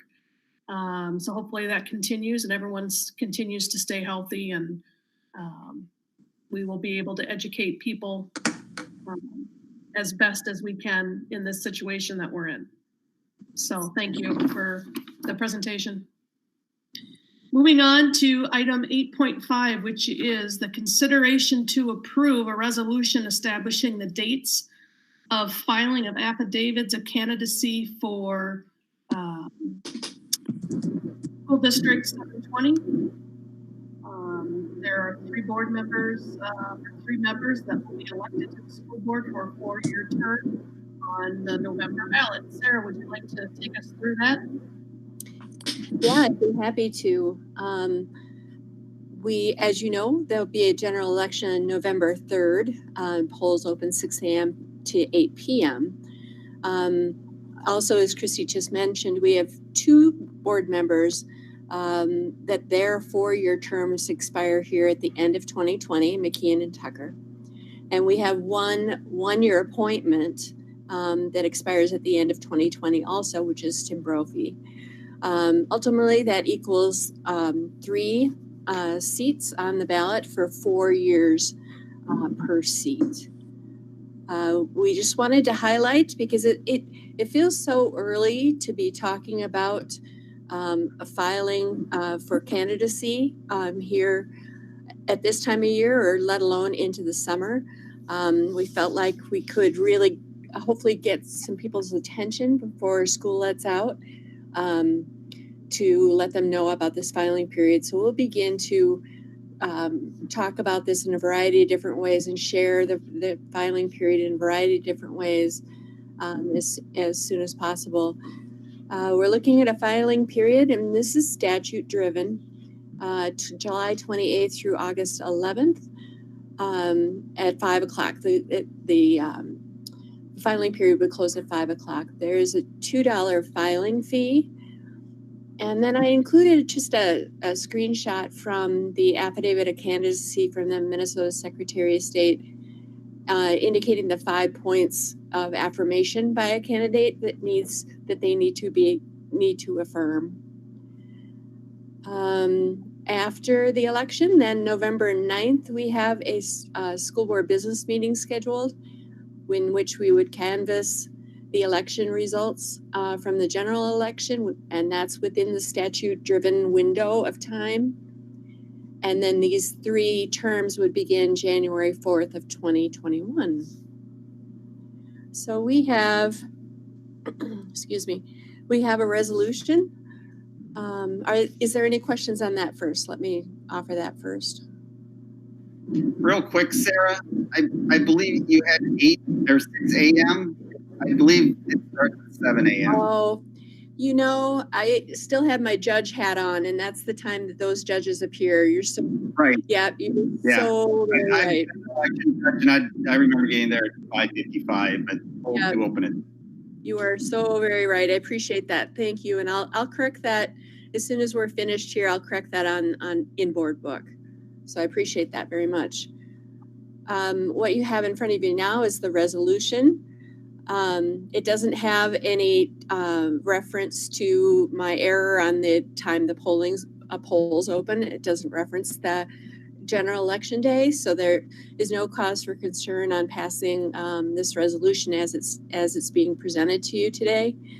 The top part of what you're seeing is the resolution. The bottom part of the document you're looking at is the notice that will be put into the Shakopee Valley News, onto our website, and then I'll speak with communications further on how they'd like to also share that information. But definitely going into the Shakopee Valley News and definitely on the district website very, very shortly. I think that might be, I also included in board book some administrative timelines. I should have, and I apologize, I should have mentioned at the beginning, Paul Christensen and I, Paul is the clerk of the school board, Paul and I took a Google Meet call maybe a week ago, Paul? Yeah. Yeah, about that. And I apologize, just should have mentioned this at the outstart. But he and I took a Meet call to talk through this, and so that he could see the timeline and that he could see the resolution that was going to be presented to you tonight. And yeah, Paul, is there anything else you'd like to add? No, I think you've pretty much covered it, Sarah. It's pretty standard boilerplate stuff. A lot of it, like you said, is driven by state laws. We really don't have a lot of discretion or leeway one way or the other on it. Yeah. You know, we are in COVID season. I don't know, season is not an appropriate word, but I think you know what I mean. During this time, I don't know what July 28th through August 11th will look like. But all I can say is we will figure it out. So they could do an online registration with like a debt card payment or something? Well, I expect that this Minnesota Secretary of State will drive that down to the county. And the county is very good at communicating with the various clerks throughout the cities and also through the school district. So I'm sure that'll be driven and shared with us at the appropriate time if it's needed. So we're looking for a resolution or a motion, please, on the resolution to set the filing dates, July 28th through August 11th of 2020. I'll go ahead and make that motion. And I'll second that. Whatever. Any further discussion? Seeing none, Sarah, roll call vote, please. Aldrich, Yes. Brophy, Yes. Christensen, Yes. McKeon, Yes. Tomzik, Yes. Tucker, Yes. and Peterson. Yes, motion carries unanimously. Thanks, Sarah. Thanks, Paul. Thank you. Item 8.6 on the agenda is a consideration to approve the school year calendar change for this current school year. Mike, would you present that, please? Sure. This will be much more brief than my previous presentation. What we're looking at doing, and this really is an action for a unique situation. What I'm asking the board to approve on behalf of the district's leadership team, and we've also vetted this with our teachers in their leadership as well. We're all in agreement that we think it makes great sense to currently scheduled the last student day is June 4th. I would like that to be moved to June 3rd. In light of the unique situation, that gives our teachers an additional workday to wrap up what would really be probably one of the most unusual teaching quarters in anybody's career, and make sure that we're tying all those loose ends up, getting the assessments done, getting things wrapped up, getting any, kind of things set up if somebody needs to extend their learning into the summer. So I would just ask that the board approve the resolution. What we're doing then is changing the last student contact day from June 4th to June 3rd. And we'll certainly begin communicating that far and wide tomorrow. So moved. Second. I have a question first. I do as well. Will, I understand that students at some levels will get a choice of whether they want to pass, fail, or if they want a grade. Will they know what their grade is ahead of time? It seems like this schedule is so tight that teachers would barely have that done. And so kids wouldn't get a chance to decide. Yeah, I guess, you can look on virtual campus and you get a good idea of where you're at. B is 80 to 90%, you're at 85%, it's a B. But yeah, I don't know about the final Yeah, you wouldn't know Great. the final grade, yeah, because you wouldn't, I mean, final test or. Yep. And Judy, oh, sorry. To your point, I think this helps with that communication because that's part of that workday as well. And I believe it's written into the plan, and somebody else, please pipe in and correct me if Dave's on, that students have, I want to say it's a week after the end of the term to make that determination if they need to change a letter grade to a passing grade at the high school. That's where they have that option. But again, that's another one of these, again, otherwise it's, you're right up until the end and you've got the one day to turn it around. This gives us 2. To me, it seems very, very reasonable, and it's ultimately with the student's best interest at heart so that we can wrap those things up and communicate, very well. That makes sense. Thank you. I have a question. I was wondering, was there any consideration into ending school even sooner than June 3rd? There was, and we've talked about it, and my thoughts on this would be that, with all the disconnection in terms of student learning, that we want to, for the most part, our system is working very, very well. But even that said, there was an 8-day hiatus in the middle, at the beginning of this. And so we want to continue with student learning activities and do as much learning as possible, knowing that we know we can't replicate everything we do in person via distance learning. And so to move that end even sooner just felt like we were kind of potentially shortchanging the students on learning opportunities. And so, again, not going to say it's perfect, but tried to find that balance. The additional day seemed to allow us the time to wrap up and do that, but also allow us the opportunity to provide as much in the way of student learning as we could. So I know other districts are doing different things, but that was the rationale behind where we're at and what we're trying to accomplish. Thank you. Hey, Mike, real quick question on the pass fail. How does pass translate for GPA? It doesn't. And what it becomes is it's not calculated into GPA. And so that's where at the high school level, that's one of the reasons why we wanted to make sure students had a choice, because some students will go, no, I need the letter grade. It has to be in there. And others will go, you know what, it's fine. If that particular course or courses aren't calculated into my GPA, it's fine to just have a passing grade. So just knowing, and I know like NCAA Clearinghouse is making some one-time exceptions and different universities are doing that. But we thought this amount of flexibility gave each student and their family at the high school level, where GPAs and things like that are calculated and have an impact on all kinds of different things, gave them, the locus of control over that, if you will, that ultimate decision. Thanks. Yep.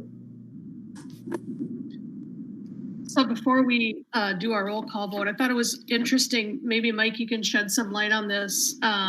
In some of the communications that have gone out district-wide, I know that it was communicated that we would be voting on this tonight, and it was pending our approval tonight. But then I've also heard other communications, building-wise, that said the date was changing from June 4th to June 3rd, and I'm like, maybe they know something that I don't know. So I think we need to be a little careful with how we communicate these things before a board is, not that the board was not in favor of it, but I just think moving forward, we need to be a little careful.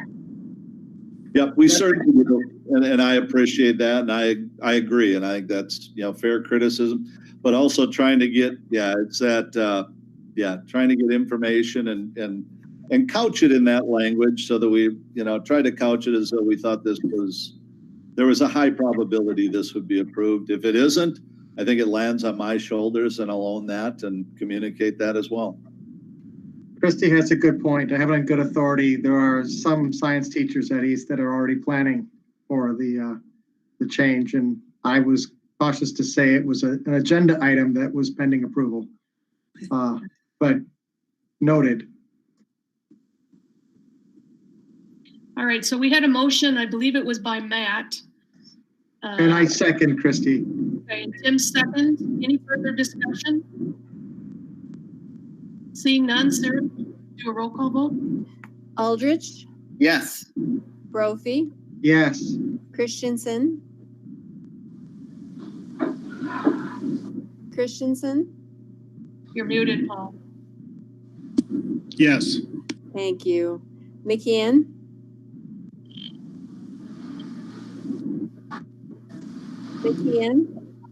Yay. Tomzik, Yes. Tucker, Yes. and Peterson. Yes. All right, motion approved. Thank you. Are there any items under number 9 in the other category for our meeting tonight? I don't believe that there is any, but seeing none, we will move on to item 10 on our agenda, which is committee reports. I will just start in the on my grid here on the computer screen. Angela, do you have anything to report? I don't. Bill did a good job with our finance committee meeting today. I second that. Anything else, Angela? Nope, I'm good. Okay. Joe? We had the Citizens Finance Committee meeting a couple of weeks ago. Great input.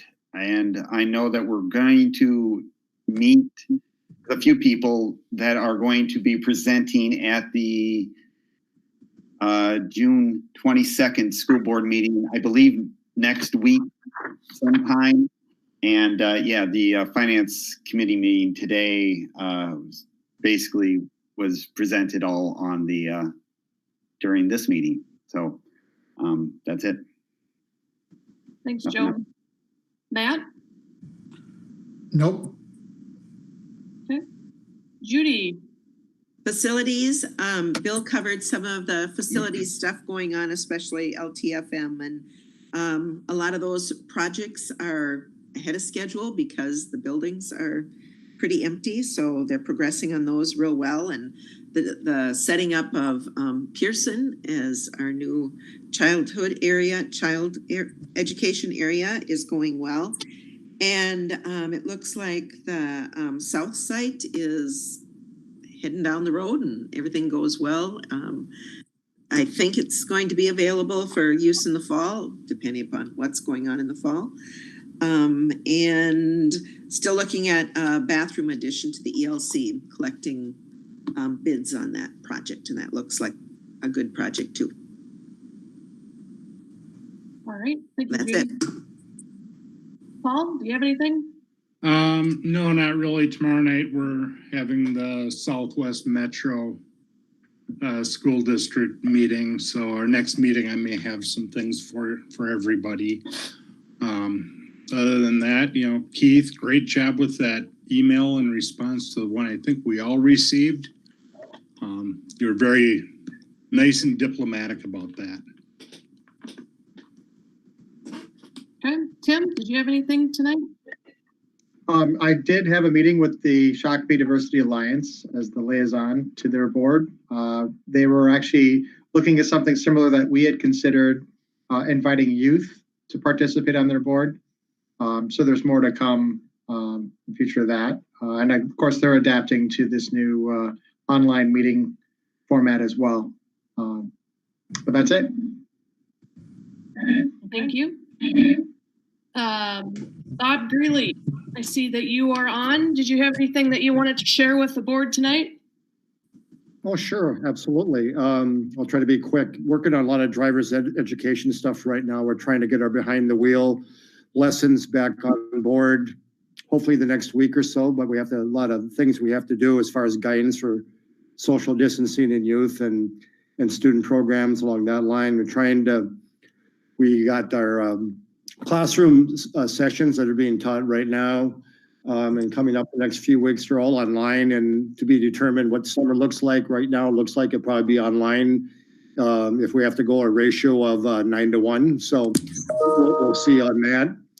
I'm on a reopening planning committee. We meet tomorrow at 2:00 as far as what that might be looking like as a district. So that will be our third meeting that we've had. We'll have that 2:00 tomorrow on Google Hang. have Tuesday, tomorrow morning, we have a bunch of check-in meetings with staff. Wednesday at 11 o'clock, we have a community education staff meeting. Working with the YMCA right now as far as Pearson Extended Care for 2021 contract negotiations. That's ongoing. Hope to have that contract to you at the board level in June. So hopefully that works out. Our community education staff are doing the very best that they can. They're hanging in there. They're great. They're creative. I'll be checking in, like I shared earlier, with them tomorrow morning. Our advisory council met last week. Last Tuesday night, we had 12 in attendance on Google Hang. That was great. And our next meeting is on June 16th, also a Google Hang meeting. So we have 3 new student rep applications, and they all attended the meeting last Tuesday. So our advisory council hopefully will be voting them in at our June meeting. So I think that's about it. All right. Thanks for the update, Bob. Dave, do you have anything?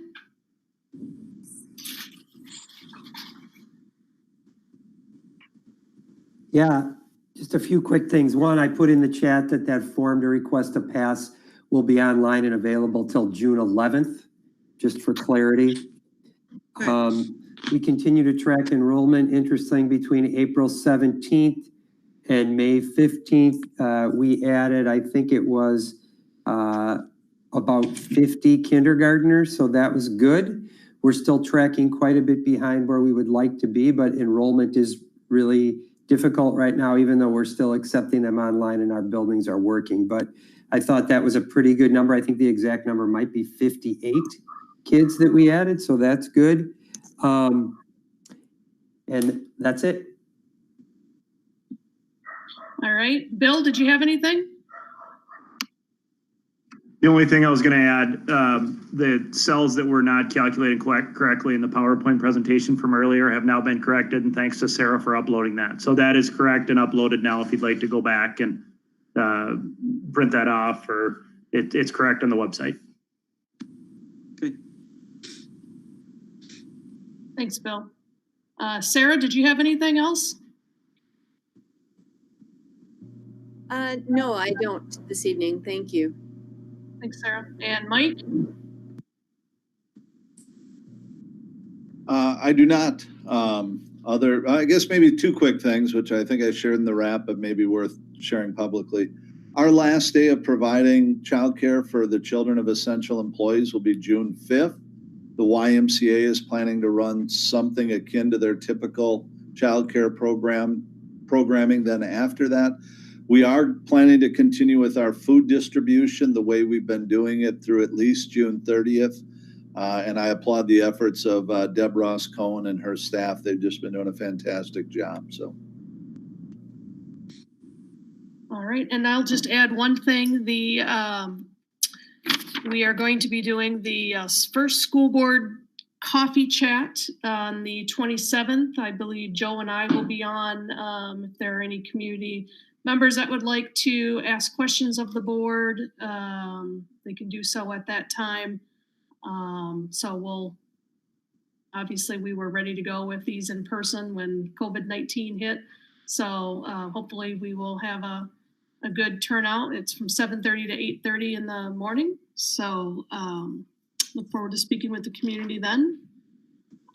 Looking at our upcoming meetings and other important dates, we had said the finance committee meeting tonight. Mike has a coffee with the superintendent teleconference coming up on Thursday morning. And then we do have a community engagement committee meeting on June 1st. And that will likely be a teleconference. And then you'll see the rest there. We've got a board meeting coming up on June 8th, a work session, a policy committee meeting.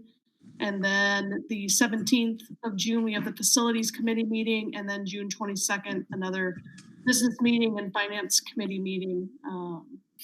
And I don't know, Mike, if you've heard anything, or I know that we've had discussions about possibly holding our meetings in the future on thrust stage again instead of teleconference, but I don't know where we're at with any guidance from the health department on that. if we can even be in the building. We're getting there in terms of that guidance, and it's there's a lot of questions. There's been a lot of new guidance for businesses in the private sector. We've had some new guidance in terms of a hybrid model for summer school with up to 9 students and 1 instructor with social distancing. Everything else at this point really remains in essence status quo for schools. But we're expecting more and more guidance here now as we see some of the private sector opened up. So I think there's a distinct possibility that we could go back potentially to that socially distanced school board meeting format, if you will, on the thrust stage, or maybe it's even some form of a hybrid model of that. But there's been no real specific guidance on that, but I'm expecting that, I'd like to think in the next 2 weeks. Okay. And I should have brought this up underneath other, and I don't want to, extend our meeting any longer than we have to, but could you provide, is there any update on graduation? That seems to be a hot topic in the community and maybe something that you could quickly address. Oh, thanks. Yeah, no, we, well, there was a measure that failed in the Minnesota House of Representatives last night, that would have rescinded the MDE guidance and the governor's guidance on graduation. It did not pass. For us, our graduation, we shifted the date to July 25th with the very sincere hope that things will change between now and then, and we'll we're going to continue to work with students. The principal at the high school, Jeff Palicki's done a fantastic job of getting student voice into this. And that's really, the students were the driving motivators of, nope, we'd like to take our chances shifting the graduation to July 25th. We know that it might not still be an in-person traditional graduation, but we want to do something special for the kids. And I'm hopeful that over time we'll see some changes in what we're allowed to do. Right now, it's very restrictive in terms of what school districts are allowed to do with graduations, and many of them are doing kind of a drive-through graduation. A couple are trying kind of a drive-in graduation. Others have just done it all online and virtually. So I know that Mr. Palicki and the students at the high school are continuing to work on that. They've got some kind of first choices of plans, and then they've got a whole array of possible contingencies or fallback plans. So we'll know more in the next few weeks on that as well. We expect the governor has indicated that he's going to attempt to give guidance in terms of reopening schools in the fall and what that might look like by the middle of June. So perhaps, extended guidance for other activities will fall into that as well. So there will be no activities around the seniors on the original graduation date. Well, what was it, June 5th, June 6th, whatever that was? Correct. That was, the students said that, you know what, we don't want to do kind of the 2 thing or do something now or do whatever. I'm sure people are going to acknowledge the date, and people have been doing a lot of nice things to acknowledge our amazing class of 2020 here in Shakopee, but we really did put all our eggs into that July 25th basket, and we'll see what comes out of that. Okay. Thanks for the update. Yep. With that, I am looking for a motion to adjourn our meeting for May 18th. Motion. Second. Angela, second. Further questions or discussion? All right, Sarah, could you do a roll call? Aldrich, Yes. Brophy, Yes. Christensen, Yes. McKeon, Yes. Tomzik, Yes. Tucker, Yes. and Peterson. Yes, motion carries. We are adjourned. Thanks, everyone. Bye-bye. Stay healthy. Thank you. See ya. Thank you all. Have a good one.